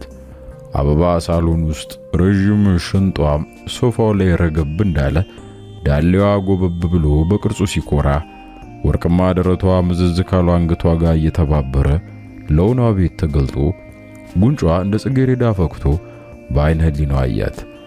ደርጅቶ የኖረው ፍቅሩ ከንዴት ጋር ተቀላቀለና አገረሸበት። በቅናት ተክተከነከነ። የሆነ ክፉ ስሜት በደቂቃዎች ክልል ተመላለሰበት እና በሚወደው ጓደኛውና በሚወዳት እጮኛው መካከል ግንኙነት መፈጠሩን ሲያውቅ ንዴቱም በርዶ ባይበርድለት በልዩ ልዩ ሐሳብ ነፍሱ እየተወራጨች አጋጣሚውን በትዝታ ወሰድ መለስ ሲያረገው ጀመር። ደመላሽ ወንጂ ስኳር ፋብሪካ ይሰራ በነበረበት ጊዜ ፈቃድ ተቀብዬ ከእጮኛዬ ጋር ወንጂ መጣለው ብሎ ጽፎለት ነበር። እቅዱ ግን አልተሳካለትም። ምክንያቱም አበባ ጊዮን ስትዋኝ በጭንቅላቷ ከሁለተኛ መዝለያ ላይ ስትጠልቅ አከርካሪ አጥንቷ ላይ ከባድ ጉዳት ስላገኛት 15 ቀን ሆስፒታል ተኝታ ፊዚዮቴራፒ ሲደረግላት ነበር። ከዚያ ደብዳቤ ሌላ በምንም አጋጣሚ ስሟን ከማንሳት በቀር አላስተዋወቀውም። ምን እንደምትመልስለት እንኳን አጫውቶት አያውቅም። ሌላ የቅርብ ጓደኛ ስለሌላቸው የሁለቱን ግንኙነት በወሬ ሊሰማ እንደማይችል አይጠራጠርም። ስለዚህ ደመላሽ ባለማወቅ በየዋህነት የገባበት ነው ሲል አጠቃለለ። ለሷ ግን ወንጂ ደመላሽ የሚባል ከወንድም አላሳነሰው ጓደኛ ያለኝ እያለ ፎቶግራፉን እያሳየ ነግራት ስለነበር ማንነቱን ካልደበቃት ልታውቀው ትችላለች። ደመላሽም ስለራሱ ማውራት በተፈጥሮ ስለማይወድ ላትሰማ ደግሞ ትችላለች። ከወንጂ መምጣቱን ካላጫወታት ምንም የምታውቅበት መንገድ አይኖራትም። እንዲህ ሲያወጣ ሲያወርድ ቆየና ጭንቀቱን የሚያቃልልለት ይመስል ምን ነው ሳያውቁት በሆነ አለና ተመኘ። ደመላሽ ቤት በገባበት በዚያች አጭር ጊዜ ውስጥ ሁለት ተጻራሪ ሐሳቦች ነበሩ ገፍቶ የመጡበት። አንደኛው ወገኑ ጓደኛን አላውቅም በልና ካደው ካሁን በኋላ ምንም አይደለም ሲለው፣ ሌላው ወገኑ ደግሞ ብድራቸውን ክፈላቸው፣ ሁለቱንም ተበቀላቸው እያለ ይወተውተው ነበር። አይሆን ሆኖ የቅጽበቱን ክብደት በዚሁ ሁኔታ ቢሸከሙም በዓለም ላይ ያሉኝ የሚላቸው ሁለት አለኝታዎቹን ተፈጥሮ ዱካቢስ በሆነው ሽክርክሪቷ ለሱ እይታ ስታቀርባቸው በማየቱ አንዳች የእልህና የትግርምት ደስታ ድንገት ተሰማውና አይኑን ባቀረረ። ዞሮ ዞሮ አታለውኝ አይቀሩም። ሰው እየተሞኘ ሲኖር እንጂ ቁርጡን ካወቀ በኋላ እኮ መጠራጠርና ቅናት ከሚባሉት የቀን አውሬዎች እንዳመለጠ ይቆጠራል። ማን ያውቃል አለና በረዥሙ ተነፈሰ። ታደሰ በዚህ አይነት ደመላሽ ከመጣ ጀምሮ ሲብሰለሰል ቆየ። ነገሮችን አወጣ ወረደ። አጋጣሚውን ካለፉ ድርጊቶች ጋር እያዛመደ እውነታውን ከግምት ጋር እያመሳሰለ የመሰለውን ሁሉ አውጠነጠነ። በመሃሉም የጓደኛውን ድምፅ ሲሰማ ያጠላለፈው የሐሳብ ትርምስምስ ተዝረከረከበት። ገንፍሎበት የነበረውን ንዴትና ውስጣዊ ሲቃ በግድ በረድ ሊያደርገውን በቃ። ደመላሽ ታደሰን የጠራው በዚህ ሁኔታ ላይ እንዳለ ነበር። ታደሰ እንደማቅማማት ከጅሎን ነበር። አይ የገሃድ ሕይወት ድራማ ምኑን ልታሳየኝ ይሆን አለና በልቡ አማትቦ ያበጠው ወደሚፈነዳበት ክፍል ሸሚዙን ላዩ ላይ ጣል እንዳደረገ ሱሪውን አጠባብቆ የተንጨፈረረውን አፍሮ ጠጉሩን ለማበጠርም ሳይቸግር በነጠላ ጫማ ወለሉ እያደናቀፈው ጣራ እያየ ዘዋልና በደመ ነፍስ ያጋጠመው ወንበር ላይ ለማንም ሰላምታ ሳይሰጥ ተቀመጠ። ምን ነው እባክህ ለማይከፈልበት እንዴት ዋልክ? ምን ነው ነፈክን? አለው ደመላሽ ጀርባውን መታ እያደረገው። የማይከፈልበት ነገር እያጓጓ እንደሆነ ብዬ ነው አለና እጁን ዘረጋለት። ለመሆኑ ዛሬ እንዴት በዚህ ሰዓት መጣ? እኔ እኮ የሚገርመኝ እንዴት ከቢሮ ቤት መጣ ነው እንጂ ከቤት ወደ ቢሮ እንዴት ገባ ብሎ የሚጠይቅ አንድ ሰው እንኳን እንዴት አያጋጥመኝም እላለሁ አለ ደመላሽ። ይሁት እንግዲህ ጥያቄውን አወላግዶ መልሱን ሲያጣመመው አለ ታደሰ የመጀመሪያ ሳቁን በግድ እየሞካከረ። ምን አስጨነቀ መልሱን ባጣመመው? አቃንተ ከሰማው ጥሩ መልስ ይሆናል አለና ደመላሽ የናት ኪንግ ኮልን ዘፈን ከፍቶ ቀልድ በሚቀላውጥ አይነት ወደ አበባ ማተረ። ይህ ሙዚቃ እንዴት ነው ሮዚና? ይስማማሻል ወይስ ሌላ ላርግ አላት። የሰማችው አልመሰለውም። ቃላት ከጉሮሮዋ ላለመውጣት የማለች ይመስል ባለችበት ደንዝዛ ጭጭ ብላለች። ታደሰ ሲገባ ለአመል በቀር ድጋሚ ቀና ብላ አላየችው። እሱም የእሱ አይነት ድንጋጤ እንደ ክፉ ባላገራ ተቆራኝቶታል። ቀደም ሲል ቅናትና በደል ከሁሉም አመዝኖ የተከሰተበት ቢሆንም ከሶስና ጋር በመታየቱ በራሱም ላይ የመጥፎው ጠበል ፍንጥቅታ መድረሱ እንደማይቀር ተረድቷል። በዚህ ምክንያት መጠነኛ እረፍት ሽው ያለበት ብዙ ነገሮች በሐሳቡ እየተርመሰመሱበት ነው የተቀመጠው። ይሁን እንጂ ሁሉም የሚያየው የግሉን ነውና ተበደልኩ ባይነቱ የህሊናውን ሚዛን እየፈነቀለ ይወጣና ቅድሚያውን ይዝበታል። በተለይ አሁን ደመላሽ ሮዚና ብሎ ሲጠራት ሲሰማ አላስችል ስላለው በሆዱ እንደሚነጋገር አይነት ምሬት የተቀላቀለበት የትግርምት ሳቅ ፊቱ ላይ ብልጭ ብሎበት ሲመለስ ከሶስና በቀር የተቀሩት አላስተዋሉትም። ደመላሽ ግን በአበባ ሁኔታ የመከፋት መልክ ባይታይበትም አመለካከቷና ዝምታዋ አዲስ ሆኖበት ግራ ገብቶታል። በዋህ ገጹ ያልተቸገረ መስሎ ዛሬ ምን ነክቷታል እያለ ማውጣት ማውረድ ጀምሯል። አንቺ ምን ነው ዝም አልሽ? ተጫዎች እንጂ አላት። ከቃላቱ ይልቅ ወደ ጥቅሻ በሚቃረብ አመለካከት ምን ነካሽ የሚል እየመሰለ። ተጫዎች አበባ መልሳ ጠየቀችው። አዎ ሮዚ ተጫዎች ማለት ታዲያ ሌላ ምን ሊሆን ይችላል አለ ደመላሽ። አንቺ የሚለውን ቃል ሳያስበው ከአፉ ማምለጡን በማካካሱ ደስ እያለው። ዛሬ ይገርማል፣ ራሴን በኃይል አሞኛል። ኃይለኛ ራስ ምታት አለብኝ። እሱን ማመጫ አጣው። ሙዚቃውን እስኪ በደንብ ዝሚው፣ አሁን ይለቀሻል። እሺ እስቲ በቃ ይሄን እዚህ ላይ ልክታውና ላስተዋውቃችሁ። እስካሁንም በመዘግየት ያዝናለሁ አለ ደመላሽ ሁሉንም በወፍራም ፊቱ እያማተረባቸው። እንግዲህ ይኸውልሽ ታዴ የልጅ ነጓዴ ነው፣ መሐንዲስ። እቺ ሮዛ ትባላለች፣ የሁለተኛ ዓመት አካውንቲንግ ተማሪ አዲስ አበባ ዩኒቨርሲቲ። እሷ ሶስና ናት፣ እኔ ደግሞ ደመላሽ እባላለሁ። ስራዬ እናንተ ማስተናገድ ነው። ሰራተኛዬ እንዳላስተዋውቃችሁ ያው ሁላችሁም ታውቃታላችሁ፣ ለዛውም ደግሞ የለችም አለና ቀጠላ። ደመላሽ ለአጭር ቁመቱ ከባድ ሰውነት ያለው ቀለኛና ሳቂታ፣ ግልጽና ቀጥተኛ የሆነ በታደሰ እድሜ የሚመጣጠን ነው። የፊቱ ቅርጽ አዲስ የወጣች ጨረቃ አይነት ነው። ነፋ ያሉት ጉንጮቹ አይኑን ሊያወጡት የደረሱ ይመስላሉ። ክርክር ያለው ፂሙ ፊቱን ሞልቶት ቀይ በራውን ጉላ ያደርገዋል።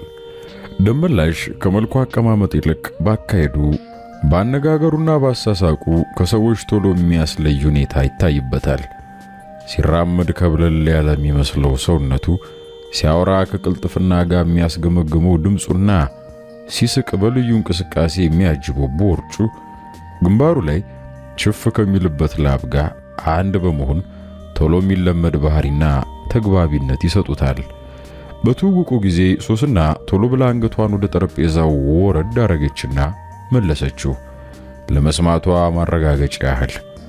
ታደሰና አበባ ከተደበቁበት አጋጣሚ የተጠሩ ይመስል አንድ ጊዜ ሙሉ በሙሉ ተያዩና አይናቸውን ከግድግዳው ወደ ኮርኒሱ ከኮርኒሱ ወደ ግድግዳው ያንቆራጥጡት ጀመር። ታደሰ ስሜቱን በግድ ነበር የተቆጣጠረው። ቀደም ብሎ ከመኝታ ቤት ሲመጣ የተከተለው ንዴት ድንገት ራሱ ላይ ወጥቶ ሊቀጣጠልና በቅጡ የማያውቀው ሳቅ አልቅስ የሚያሰኝ እንደ ቅዠት የማይጨበጥ እንደ ሰመመን ጊዜ የማይሰጥ አንዳች ነገሩ ውስጡ ጠልቆ ሲወራጭ ተሰማው። ነገሩን ዘርግፌው ልረፍ እንዴ የሚል ግፊትም መጥቶበት ነበር። ለማንኛቸውም እንደማይበጅ በማወቁም የወንድነት ኩራቱን ይሙጥኝ በማለቱም ከነፍሱ ጋር ተናንቆ እንዳመጣጡ መለሰው። ሁኔታው እንዳይታወቅበት ቢሞክርም ወደ ሶስና የተጠና አይነት አዟዟር ዞሮ አብረውት ሲንከራተቱ የቆዩት አይኖቿ ላይ ለሽፋን ያህል እይታውን አሳረፈ። አበባ በበኩሏ ቅድሙኑ ህልም እንጂ እውን አልመስል ያላት ትዕይንት አሁን በመታወቅ ዱብዳ ከብዶ ሲያገረሽባት ብሶቷ በሁለመኗ እየናረ የሄድባት ጀመር። ለካ ተረት ሲቆይ እውነት ይሆናል የሚሉት ልክ ነው አለሽ በሆዷ። ላብ ያጥለቀለቀው ሰውነቷ ሲግል ተሰማት። ዘለሽ እነቂው የሚል የሰይጣን ስብከት ፊቷ ቀረበላት። ነገር ግን ሳግ የሚተናነቀው ጉሮሯ ብትከፍተው ጉድ እንደሚያፈላ በተለይ የሚወጤት ወላፈን በይበልጥ እሷኑ መልሶ እንደሚገርፋት አልተሰወራትም። ስለዚህም ጊዜና እድል የከመሩባትን ጣጣ አይሆኖና ተሸከመችው። ደም የለበሱ አይኖቿን ከወዲያ ወዲያ አዟዙራ ስታበቃ ፊት ለፊት ባለው ግድግዳ ላይ ተከለቻቸውና ቅጽበቱን በዝምታ አሳለፈችው። ለጊዜው ሁሉም ዝም ሲሉ ሶስና ለመናገር ተዘጋጀች። ሶስና በዓለም ላይ የሚከብዳት ነገር ቢኖር ዝምታ ነው። ዝምተኛ ሲያስፈራታል።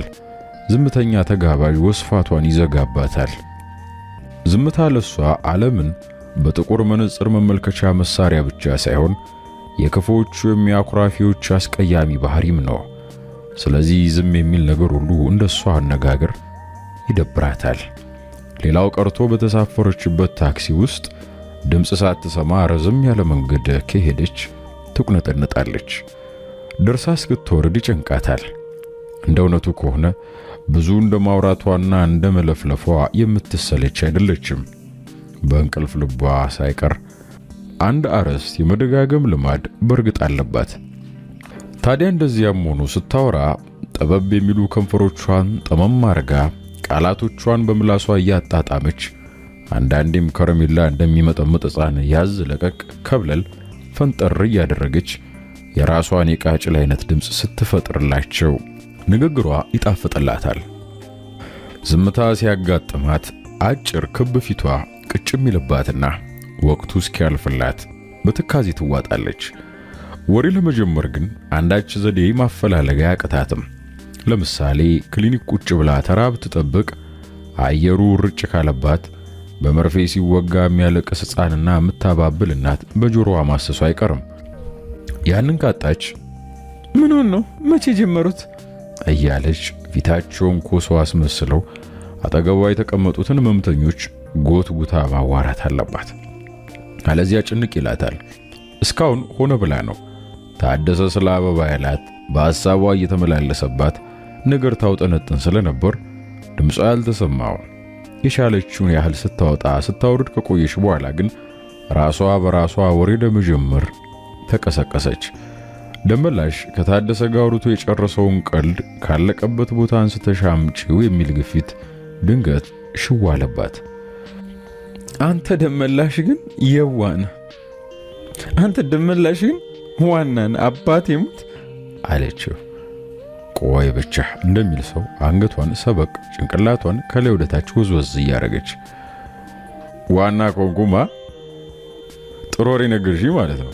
ግን እንዴት ማለትሽ ነው አላት ደመላሽ ከየዋ ፈገግታው ጋር። አይ እኔ ምልህ አለ አይደለ በቃ ምን ልፈልግ መሰል የሆነ ነገር ምንድነው ስሙ እንትን ስትል ሰምቼ የቢሮ መግባቴን ነው የምትዩ? እውነቴን ነው። አሁንስ ከቢሮ እንዴት መጣ ነው እንጂ እንዴት ወደ ቢሮ ገባ የሚል አንድ ሰው አታገኝም። ግን እስቲ እኔ ልጠይቅህ እንዴት ገባህ? በታክሲ ሄጄ ነው። ቀላል ነው መልሱ። ሶስና ትልቅ ቀልድ የሰማች ይመስል ከአንጀቷ ሳቀች። እንባዋ መንታ መንታ ሆኖ እስኪወርድ ድረስ ተንፈቀፈቀች። አበባ ዞር ብላ ባልተጤነ ሁኔታ ገላመጠቻት። ጥላቻና የል ንቀት ለሶስና ካሳደረች ቆየት ብላለች። አሁን ግን ሳቋ የጩኸት ያህል ሲያሸብራት ተሰማት። ደመላሽ አጨበጨበ። ሰራተኛዋን ለመጥራት ነበር። በግቢው አልነበረችም።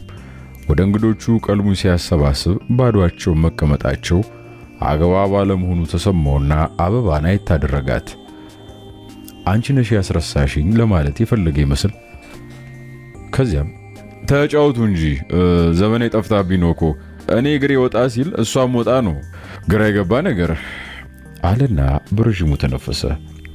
ሌላም እኮ ስራ አለ፣ የቤቱ ብቻ ለምን ይታሰባል? አለ ሶስና ነገር ለማንሳት ያህል። ለምሳሌ ውጭ መውጣት ራሱ አንድ ስራ ነው። አንቺ ትቀልጃለሽ፣ እኔ ምሬድ ነው። እስቲ ምናምን እንዳታቀርብልን። ለመሆኑ ደመላሽ እንዴት ዛሬ በዚህ ሰዓት ከቢሮ መጣ? ታደሰ ጣልቃ ገባ። ሲከነክን የቆየ ጉዳይ ነበር ገና ከመጀመሪያ። በአጋጣሚ ነው። ሙት እውነቴን ነው። በአጋጣሚ እንዴ? በአጋጣሚ በምን ምን ቸገረ? እስኪ ንገረኝ። የምጠይቀው ያለ ምክንያት አይደለም በነገር ላይ አለ ታደሰ የሚማጸን በሚመስል የውሸት ኩራት በሚያስተጋባ ድምፅ። ወዳጅ አጋጣሚ ነው። ለምን የሚሉት ምክንያት አይፈለግለትም። ሌላውን ግን ሮዚናን ጠይቃት አለና ደመላሽ እቅፍ አድርጎ አንገቷ ግርጌ ከንፈሩን እያስፏጨ ሳማት። አበባ የተደበላለቀ ስሜት ወረራት። ይሄ ነው ማትለው አይነት ፊቷ ሳምባ መሰለ። ዞር በልልኝ ለማለት እንደፈለገች ሁሉ ወደ ጠረጴዛው አቀረቀረች። ታደሰ ይንሳይ ፊቱ ድንገት ቅጭም አለበት። ዕቃ እንደጣለ ሰው አይኖቹን ከወዲያ ወዲያ አራወጣቸው። ብልጭ ያለበት እንዴት ወደ ሱሱና ዞር ብሎ እንደምን ማረሳሳ። ደመላሽ አበባን መሳም ብቻ አልበቃው። የከነከነውን ነገር አውጥቶ ሊገላገል ፈለገ። ሮዚና አደብቂኝ፣ መከፋትሽ በግልጽ ይታወቃል። እንደ ድሮ አትጫወችም። ደሞ እንደምታስቢ ነገር አለ መሰለኝ፣ ፊትሽ ላይ ይነበባል ውዴ አላት ትከሻዋ ላይ እጁን ጣል አድርጎ። አይዞሽ ንገሪኝ፣ ችግር ካለ አብረን ፈተዋለን ቀጠለ ሊያግባባት። ምን አይነት ችግር አለሽ ትክ ብላ እያየችው። እሱን አንቺ ነው የምታውቂው። ለምሳሌ ፋዘር ተቆጥቶ እንዳይሆን ትናንት ማታ ወይ ደግሞ እኛ እርኩስ አጎትሽ ጋር ድርሽ እንደሆነ እርግጠኛ ነኝ ከሳቸው ምላስ አለንጋ ይሻላል። ደሞ እኔ አላስመሸውሽም፣ እንደማትፈርጅብኝ እርግጠኛ ነኝ። ፊልሙ ሳናስበው ረዥሙንና እኮ ነው። ደሞ ከዛ በኋላ ጀመረ ሊዘረዝር። እኔ እኮ ይሄን ሁሉ አልተናዘዝኩም። እንደ ቱግታ ቃጣትና ካፏ ምን እንደወጣ በድንገት ታስቧ ተጸጸተች። ደመላሽ በመልሱ አረካም። ደግሞም የጋራ እቅዳቸው ትውሳለውና ደጉን ነገር በማውራት ሊያስደስታ ፈለገ። እሺ ናዝሬት መቼ ነው የምንሄደው? የዓመት ፈቃዴን እኮ ዛሬ ሞላው አላት። ክርስቶስ ሲወለድ አለችና ገላመጠችው። ምን ማለትሽ ነው አለ ደመላሽ። አባባሏ በደንብ ባይገባውም ያውኑ አዝማሚያዋ ደስ አላለው። ናቆይ በጆሮ አለችው። በኋላ እነግርሃለሁ፣ አሁን ተጀምሮ አያልቅም የሚሉ ቃላት በሹክሹክታ ተነፈሰችለት። የቀደሙን ለማካካስም ወትሮ ያስለመደችው ፈገግታን ጨመረችለት። ደመላሽ መጫወቻ ሰጥተው ሂድ እንዳሉት ሕፃን ተባ ባለ ስሜት ወዲያው ብድግ አለና ሁሌም ከሱሪው የሚወጣበትን ሸሚዙን እያስተካከለ ዘመኔን እንደገና ሊጣራ ወጣ። ታደሰ ሁሉ ሲሆን የለም አኳኑ እንዳይታወቅበትና የባሰ መጥፎ ግፊት እንዳይመጣበት ሲል መኝታ ቤት ገብቶ ዊንስተን ሲጃራ ካቀጣጠለ ደቂቃዎች ተቆጥረዋል። 2-3 ያከታትሎ ሳበና ቡልቅ ባለው የጭሱ ጭጋግ ውስጥ ፊቱን በመስታወት አየ። ጸጉሩን ሊያበጥረው ፈልገና መልሶ ረሳው። በቡጢ የገዛ መዳፉን ሊመታ ከቃጣ በኋላ አንድ ነገር አስተውሶ መለሰው። የፊቱ ቀለም ጠቆር ያለ ቅላት እያመጣበት መሆኑን አላስተዋለም። ሲጃራውን እየማገ ተመለሰና ተቀመጠ። ደመላሽ ሰራተኛውን አሁንም ማቷት መጸዳጃ ደርሶ ሲመለስ ቤቱ ጸጥ ብሎ ቆየው። ይቅርታ ትመጣለች፣ አሁን ምሳዚው ናችሁ፣ አንዳችሁም መሄድ የለም ዛሬ። ቢራም እንግዲህ ሰው አጥቼ ነው ለመላክ፣ እስከዛ ተጫወቱ አለና እሱም ሲጃራውን አቀጣጠለ። ይዘናል ይኸው አለች ሶስና ፈጣን አይኖቿን ከወዲያ ወዲህ እያንከባለለች። የምትለው ስላጣች ነው እንጂ ሌላም ብትጨምርበት ፈቃዷ ነበር። ጨዋታ ይያዛል እንዴ አላት ደመላሽ ለማስቀጠል ያለ። ቢሆንም መቼስ ያው እየተጫወትኩ ነኝ ማለት አይደል? ሶስና በድንገተኛ አሳሳቅ መለሰችለት። ደመላሽ ነገሩ ባይገባውም የሌሎቹ ዝም ማለት ከንክኖታል። ያለ ግብዣ ቢቆያቸውም ታደሰም በጓደኝነቱ አበባም በፍቅረኛነቷ ይታገሳሉ ብሎ ቸለል ብሏቸው ነበር የቆየው። ትንሽም ሶስናን ነበር በእንግድነት አክብሮ የፈራት። አሁን ግን ባዶ ቤት በመቀመጣቸው ሁሉም የታዘቡት መሰለውና ዝምታቸው በመጠኑም ቢሆን አሳሰበው። ሰራተኛው እስክትመጣለት ድረስ በጨዋታ ጊዜውን እየሸፈነ ሊያቆያቸው ፈለገ። ታዲያስ አጅሬ አለው ታደሰን። ልጅቷን በባዶ ቤት ምን ነው እባክህ ምናምን ጋብዛት፣ እኛንም ጋብዘን። ዘመን የምትመጣበትን ዘመን እየጠበቅኩ ነው እንጂ በደስታ ምን ችግር አለው አለ ታደሰ። በአቀላለዳቸው ወትሮም ይግባባሉ። አጅሬ ጆቢራው የመባባል ልምድም ከድሮም ይዘውት የመጡት ነው።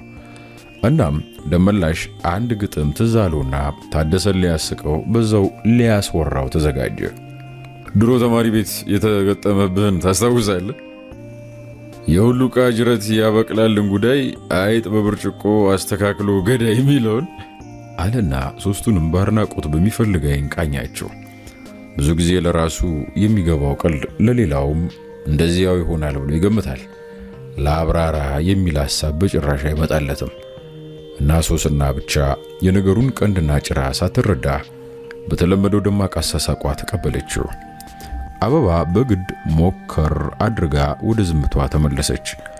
ግጥሙ ከ18 ዓመታት በፊት አምቦ ሲማሩ ታደሰ ጫት እየቃመ ተቀምጦ ሲያጠና አይጦች ግድግዳው ላይ እየሮጡ ሲያስቸግሩት 3 ጊዜ ብርጭቆ አነጣጥሮ ወርውሮ በአንድ ብርጭቆ አንደኛዋን ትንሽ አይጥ በገደለ ጊዜ ጓደኞቹ የገጠሙበት ነው።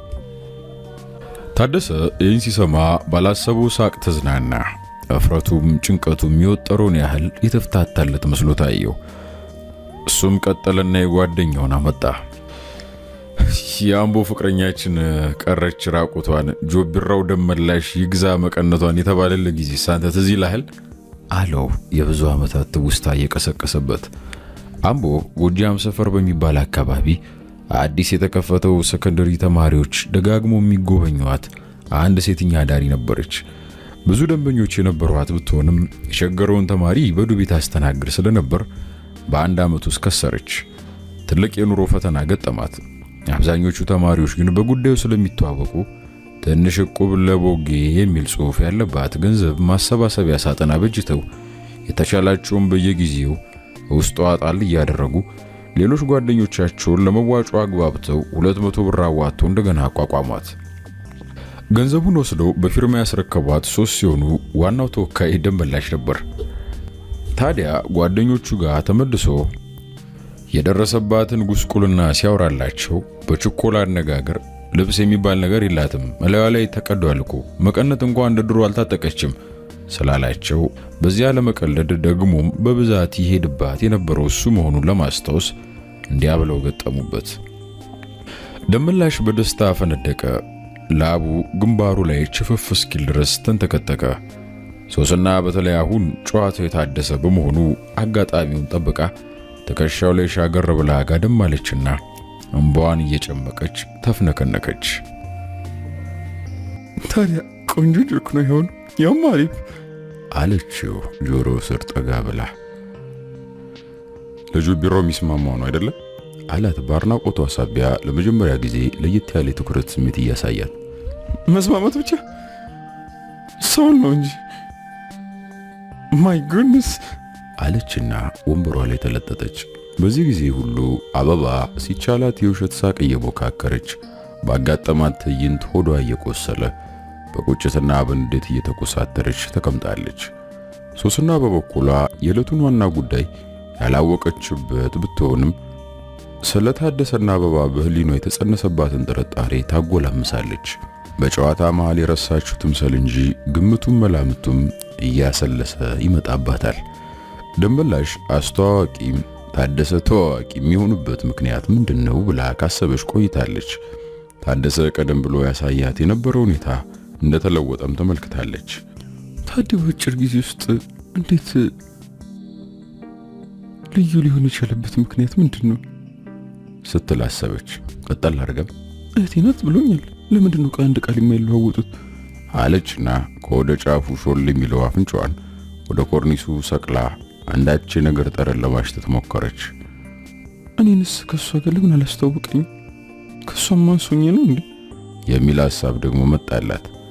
በአይነ ህሊናዋ የራሷን መስታወት ዘረጋችና አነስ ያለውን ብልጣብልጥ ፊቷን ለአንድ አፍታ ተመለከተችው። ሆኖም ያጋጠማት ትዕይንት የአበባንም ገጽታ በተለይም ጎላ ጎላ ያሉ አይኖቿና ረጅም ደልዳላ ቁመኗን አብሮ ይዞ ብቅ አለባት።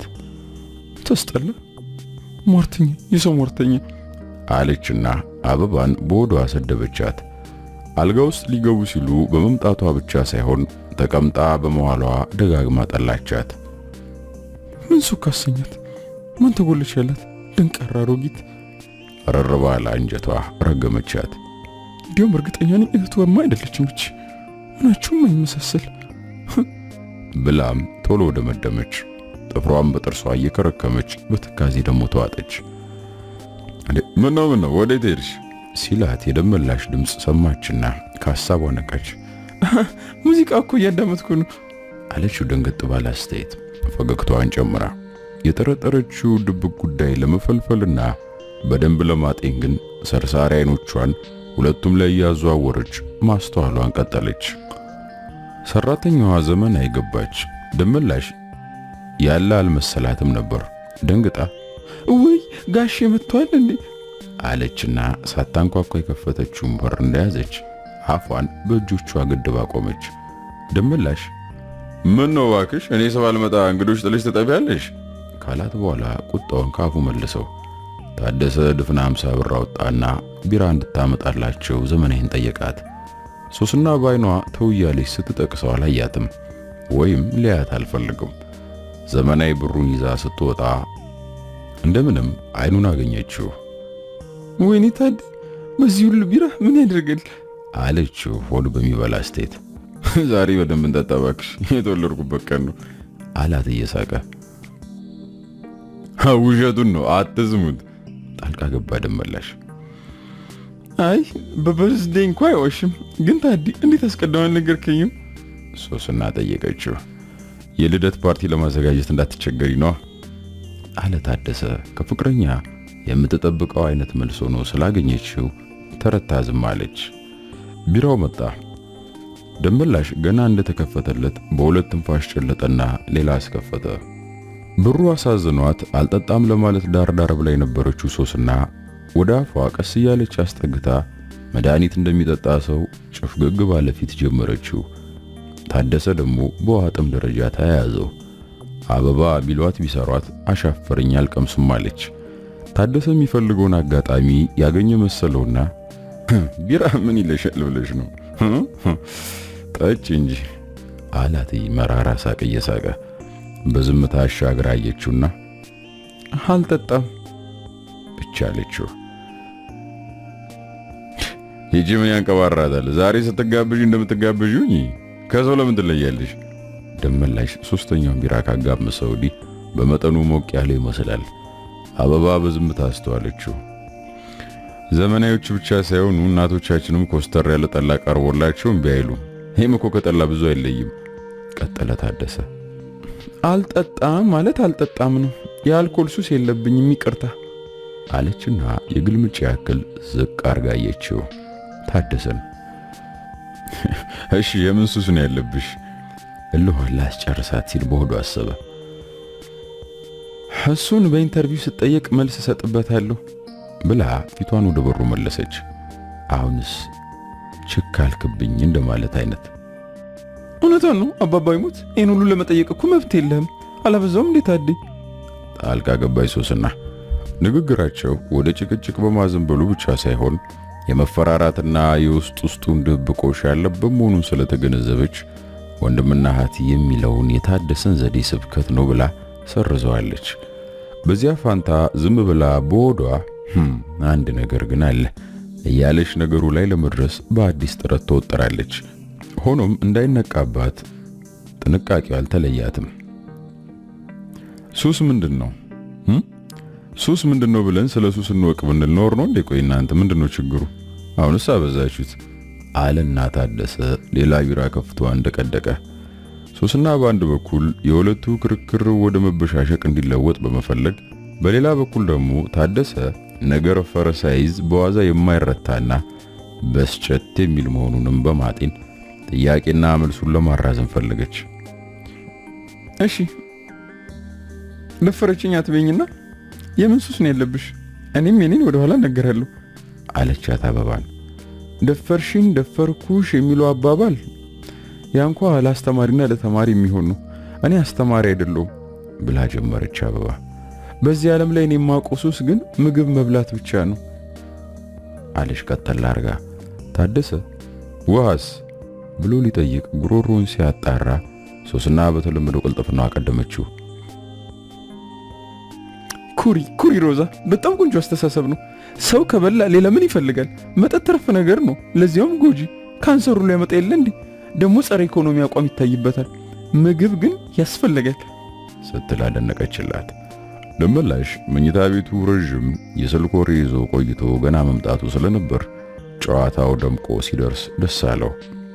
እሺ ታዲያስ እንዴት ነው በሚል አመለካከት ሁሉንም አደረሳቸው። ቢራ ለሴት ይስማማል የሚል ጨዋታ ላይ ነው የደረስከው አለው ታደሰ። ሆዳችንን እየነፋ አስቸገረን እንጂ እሱስ ለኛ ነበር የሚስማማው ደመላሽ መለሰለት።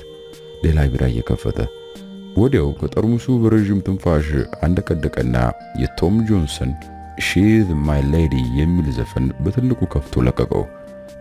ቀልድ እንዳያመልጠው ቶሎ ተቀመጠና አበባን እቅፍ አድርጎ ሊስማት ሲቃጣው በመግደርደር አይነት አንገቷን ደፍታ ፊቷን ደበቀችበት። እሺ አንቺስ ምን አስተያየት ሰነዘርሽ ሮዚ አላት ትንሽ እንደማፈር እየተሰማው። የተለየ ጭንቅላት ላላቸው ሴቶች ይስማማ ይሆናል እና ብላ ሳትጨርስቶቹ አባባሏ ሶስናን ለመንካት የታቀደ ነበር። ሶስና ግን አልገባትም። ስለ አስተማሪና ተማሪ ተናገረችው ማሽሙር ለታደሰ ብቻ ነበር የገባው። ታደሰ በአንድ ወቅት 2 ዓመት ያህል መምህር ስለነበረ እሱን ለመንካት የተቃጣ ነበር። ደመላሽ አበባን ሳም ለማድረግ ሲንጠራራ ሶስና ታደሰ ጉያ ተወርውራ ሽጉጥ ከማለት በቀር ሌላ ምንም አልታያትም። ስለዚህ የአበባ ንግግር በደንብ አልተሰማትም። ታደሰ ደመላሽን ትክ ብሎ ተመለከተው። በራሱና በአበባ መካከል ያለውን ሁኔታ እስካሁን እንዳላወቀ በአስተያየቱም በአኳኑም አልተጠራጠረም። ሆኖም ምን አይነት ስሜት ሊፈራረቅበት እንደሚችል ቢረዳ ደስ እንደሚለው አሰበ። ባለፉት 2 ሰዓት ቆይታቸው ከጥንቱ የጓደኝነት መንፈስ ፈንገጥ ያለ ምንም ነገር እንዳላየ ተገንዝቧል። በአጫወቱ፣ በወንዳዊነት ስሜቱ፣ በግልጽነቱና በገርነቱ ሁሉ ያው የድሮ ደመላሽ ነው። አበባ ለውጣው ከአብሮ አደጉ የሚሰውረው ወይም በብልጠት የሚከለክለው ጠባይ ካለ ደግሞ ጊዜና ሁኔታው ጀንበሯ ሳታዘቀዝቅ ያወጣል። ታደሰ መጨረሻው ክፉ ይሆናል ብሎ የጓደኛውን በኩል በስጋት አይጠብቅም። አጋጣሚው ከጨከነባቸው ግን ድሩ እንዴት እንደሚጠነጠን አይታወቅም። የጭቃሾ ባለበት ቦታ እግር መች በጤና ይጓዛል። ያም ሆነ ይህ በመልካም ጓደኛ ግቢ ውስጥ በቅላላት በቅል ላጥሩላ ላትውል አጉል የተደበቀች የጭቃ ውስጥ ሾ ማለት ይቺ ነች። አበባ ተብላ ላታብብ በልብ መርዝነትና ለከንቱ ስብከት ተንጨፈራ በድብቅ የተቀመጠች ጊዜ ብቻ ፈልፍሎ የሚያወጣት ሾህ። ታደሰ ከሞቀታቸው ጋር ብዙ ነገር አሰበ። ጉዳዩ ከተጋለጠበት ሰዓት አንስቶ ጓደኛው ደመላሽ ሲመጣ ጀምሮ ዱዳ አንደበቱም በግድ ሲፈታ የማይጥም ንግግር ሲለዋወጥ የስሜት ልጓሙን በትግል ሲቆነጥጥ ክፉ ግፊትን በመነሳት በመቀመጥ ሲገራ ሁሉ በውሸት ሳቅና በሲጃራ ጭስ ሲሸነገል ፈገግታውን በቢራ አረፋ ሲያባብል ከቀደም አንስቶ ያብሰለሰለውን ሁሉ አንድ ላይ ደማመረና ለካ ሰው ወዶ ወንጀል አይሰራ የሚባለው እውነት ነው አለና በልቡ ጓዳ አልጎምግሞ በረጅሙ ተነፈሰ። ምን ነው ጭጫልክ ስትል ሰማት ሶስናን። ስለ አንዳንድ ሴቶች ጭንቅላት እያሰብኩ። እሺ ምን አይነት ሐሳብ ታስቀጥለው ፈለገች። የአንዳንድ ሴቶች ጭንቅላት መሰረተ ፍጥረቱ አንድ አይነት ነው ሲል ጀመረና አበባን ባይኑ ፈለገ። ቀና ብላ አየችው። ብቻ ለተለያየ ቦታና ጊዜ አቀራረቡ የተለያየ ሊሆን ይችላል አለ ደገመና የአይኖቹን ቆብ ጠበብ አድርጎ እያስተዋላት። ሶስና በመጠጡ በኩል ከሌሎችም ብዛም ወደ ኋላ አልቀረችም። ሶስተኛውን ቢራ ካጋመሰችበት ደቂቃ ጀምሮ አውሪ ተናገሪ የሚላት አዚሟ እንደ ሙቀት መለኪያ ደረጃውን እየጨመረባት መጥቷል። ሞቅ ሲላት እንደምታደርገው ሁሉ የሚያማምሩ ድርብርብ ጥርሶቿን በኃይል እየፈለቀቀች ትስቃለች። በተፈጥሮ የሚጠቅሱ የሚመስሉትን ትናንሽ አይኖቿን ከሸፋሽፍቶቿ እንቅስቃሴ ጋር አስማምታ በቂንጥ ታንቆራጥጣቸዋለች። ታደሰን ንግግሩ ገና ካፉ ሲወጣ አቋረጠችው። ታዲያ ዞረ ዞረ የሴቶች ሞራል የሚነካ ኮንቨርሴሽን ልታመጣ ነው አይደለም? አውቄብሃለሁ አለችውና በጉንጯ ሙሉ አንዴ ከቢራው ጠጣችለት እና ሶስቱንም በሴኮንዶች ቃኘቻቸው። ኖ ኢንፋክት እንደዛ ማለት አይደለም። ታዲያ እንደዛ ካልሆነ ለምን አታሳምንንምና ለምን አንቀበሉም? እስካሁን በበኩሌ ምንም ፖይንት አልታየኝም። ምን አይነት ነገር ነው? ቶም ጆንሰንን እናዳምጥ ወይስ እናንተን ክርክር? አለ ደመላሽ። ሙዚቃው መስጦታል። ወፍራም ሰውነቱን ላብ ችፍፍ እንዳለበት በዳንስ እንቅስቃሴ ከብለል ያደርግና ቁጭ ይላል። ደሞ ይነሳና ትንሽ ይንጎራደዳል። አንገቱና ግንባሩ ደረቱን በማረብ እየጠራረገ ደሞ ትንሽ ወዝወዝ። ሳንቃውን በ87 ኪሎ ክብደቱ ደቅ ደቅ አድርጎ በኃይል ይነቃነቅና ይቀመጣል። በጣም አልቦት ሸሚዙ ርሶ ከሰውነቱ ጋር ተጣብቋል። አንቺ ሶስና ምንድነው የምትይው? አርፈሽ ቢራሽን አጠጪም? አለ ደመላሽ ያመለጠውን ጨዋታ በራሱ አቅጣጫ ለማስቀጠል። ሶስና መልሱን ለማሰብ ብዙ አላገኘችም። አበባ ሹራቧን የተቆለፈውንም ያልተቆለፈውንም በዳበሳ እየፈላለገች ቁልፍ ስትከፍትና ስትዘጋ ስለተመለከተች አይኗ ቀይ ደረቷ ላይ ብድግ ጣል እያረገች ዝም አለች። እርግጠኛ ነኝ መሄዷ ነው የሚል ሐሳብ በህሊናዋ ሽው አለባትና አንድ ደስ የሚል ነገር በአካሏ ሲናኝ ተሰማት።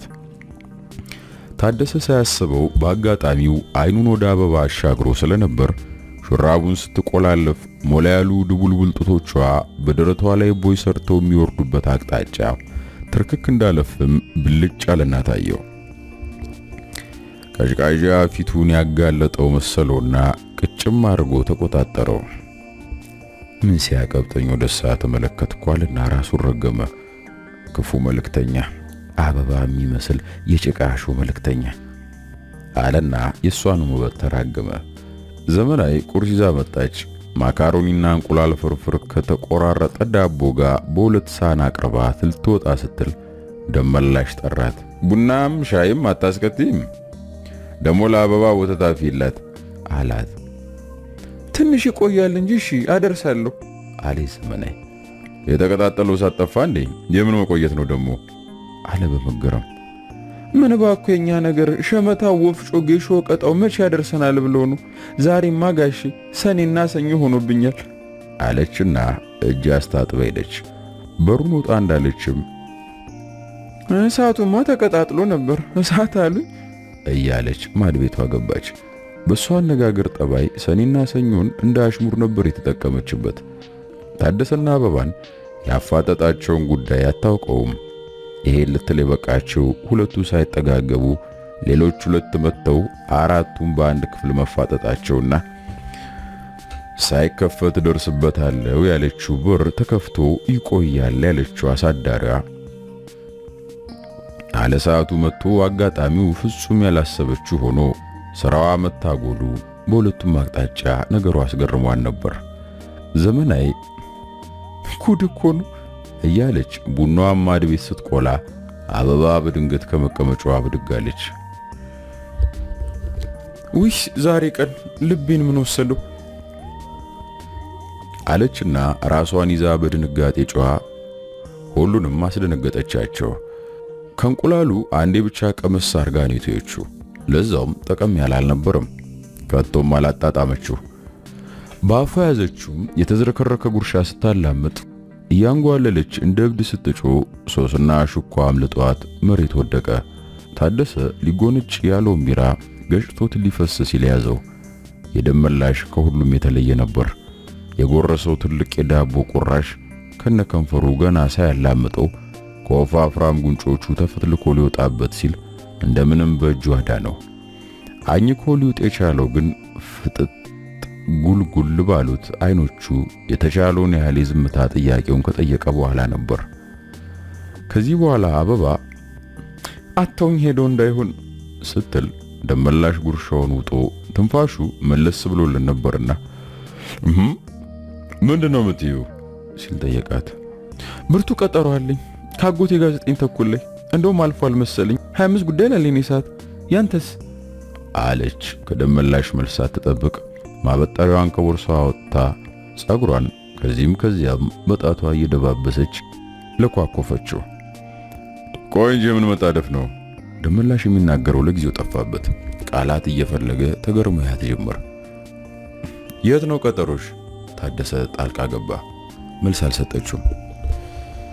በል መጣሁ ግፋቢል 15 ደቂቃ ወይም ግማሽ ሰዓት እንደ ሁኔታው አለችው ደመላሽን ከተጠና ፈገግታ ጋር። እኮ የት ነው ቦታው? ደሞ እስከ ማጋ ነው? ደመላሽ ትንፋሽም ቃላትም አገኘ። እኔ ማወቅ የለብኝም እንዴ? ረዣዥም ክንዶቿን በሁለት እጆቹ ያዘና በአይኑ ጭምር ጠየቃት። እዚህ ግሮሰሪ ነው። የቱ ግሮሰሪ? ይሄ የሰፈራችሁ ነው። አስፋልቱን ተሻግሮ በሁለተኛው አስፋልት መታጠፊያ ላይ ያለው ቤንዚን ማደያው አጠገብ። ከማጋ ነው ቀጠሮች ታዲያ? ደሞስ ምንድነው ይሄን ያህል የሚያስቸኩል ጉዳይ? ደመላሽ አንድ ነገር ጠርጥሯል። ኦሆ ጊዜው ያለፈብኝ እኮ ደመላሽ፣ ጉዳይ ነው በቃ እባክህ ለቀቀኝ ልሂድበት ብላው ለመሄድ ቦርሷን አነሳች። ቀጠለችና ቀጠሮ ካጎቴ ጋር ነው አልኩ። ስንቴ ልንገርህ የሚያመጡልኝ ዕቃ አለ። በቃ እሱን ተቀብዬ ትንሽ አዋርቻቸው መምጣት ነው። ምን ችግር ያሰኛል አንተ ብላ በረጅሙ ተነፈሰች። እሺ ምንድነው ዕቃው? ሚስጥር ከሆነ በጆሮዬ ንገሪኝ አለና አንገቷን በእጆቹ ጠምጥሞ ያዛት። ሶስና እስካሁን ዝም ብላ ሁኔታውን እንደ ተመልካች ስትከታተል ቆይታ ነበር። አሁን ግን ጥቂት ቃላት መወርወር አስፈላጊ ሆኖ ታያት። አንተ ምንድነው የምትለቃት? ወይኔ ፕሮግራሟን ፈጽማ ትመለስ አለች ንግግሯን ለማጠናከር ራሷን እያነቃነቀች። ወዲያው ግን ደመላሽ ትርጉም በሌለው አመለካከት ትክ ብሎ ሲያያት ጊዜ ለሷ አደላሽ ያላት መሰላትና ወይ ደግሞ አብራቲ ሲምፕል ነገሩ አለችና ዝም አለሽ ከመባል እንደ ዳነሽ ቆጥራው ተረጋግታ ተቀመጠች። እንደሱን ካይሆንም አጎቷ አውቃቸዋለሁ ውሃ ቀጠነ የሚሉ ፊውዳል መሳይ ናቸው። ደመላሽ እያልጎመጎመ ለቀቃትና ቁጭ አለ። ስላጎታ ያገባ ምሳቸው ጋር ትድረስ ብላው ጠደፍ እያለች ሄዳ በሩ ጋር ስትቃረብ ዞር ብላ አኩርፈ እንዳትጠብቀኝ አሁን መጣው እሺ አለችው ደመላሽን። እሺ ሲል በተገደደ አይነት ፈገግታ መለሰላት። በሩ ልትወጣ ስትል አንድ ነገር ጆሮዋ ጥልቅ አለ። ሳታስበው ትልቅ ዳሌዋን ጠመም አርጋው ለአንድ አፍታ አንገቷን ወደ ሰማችበት አቅጣጫ ዞር አሰኘችና ቆመች። እኛ ምን ጠብቃለን አበባ? ተናጋሪው ታደሰ ነበር። ኦ ያው አበባም ሮዛም አንድ ነው ብዬ ነው አለ። ቀጠለና ወደ ደመላሽ ዞር ብሎ እየሳቀ። ደመላሽ ሌላ ነገር እያውጠነጠነ ስለነበር አበባ ከሚለው ቃል በስተቀር ሌላውን ልብ ብሎ አላዳመጠም። በቅጽበት ደም የለበሱ አይኖቿን ማን ላይ እንዳሳረፈቻቸው ሳታውቅ በአራቱም ማዕዘን አጉረጥርጣ ደንበር ወል ከፍ በሚል አካሄድ ግዙፍ ሰውነቷን እያንከባለለች ወጣች። ሶስቱ ከምግቡም ከመጠጡም እያሉ ሌላ ጨዋታም እየተጫወቱ እንዳሉ 30 ደቂቃ አለፈ። አበባ ቆየች። ደመላሽ ስለመቆየቷ ያስባል። ሶስና አበባ የሚባለው ስም እንዴት እንደመጣ ለምን ከታደሰ አፍ እንደወጣ ታውጠነጥናለች። ልጠይቀው አልጠይቀው እያለች ካለፈው ዝርዝር ጋር እየደማመረች ውስጡን ትብሰለሰላለች።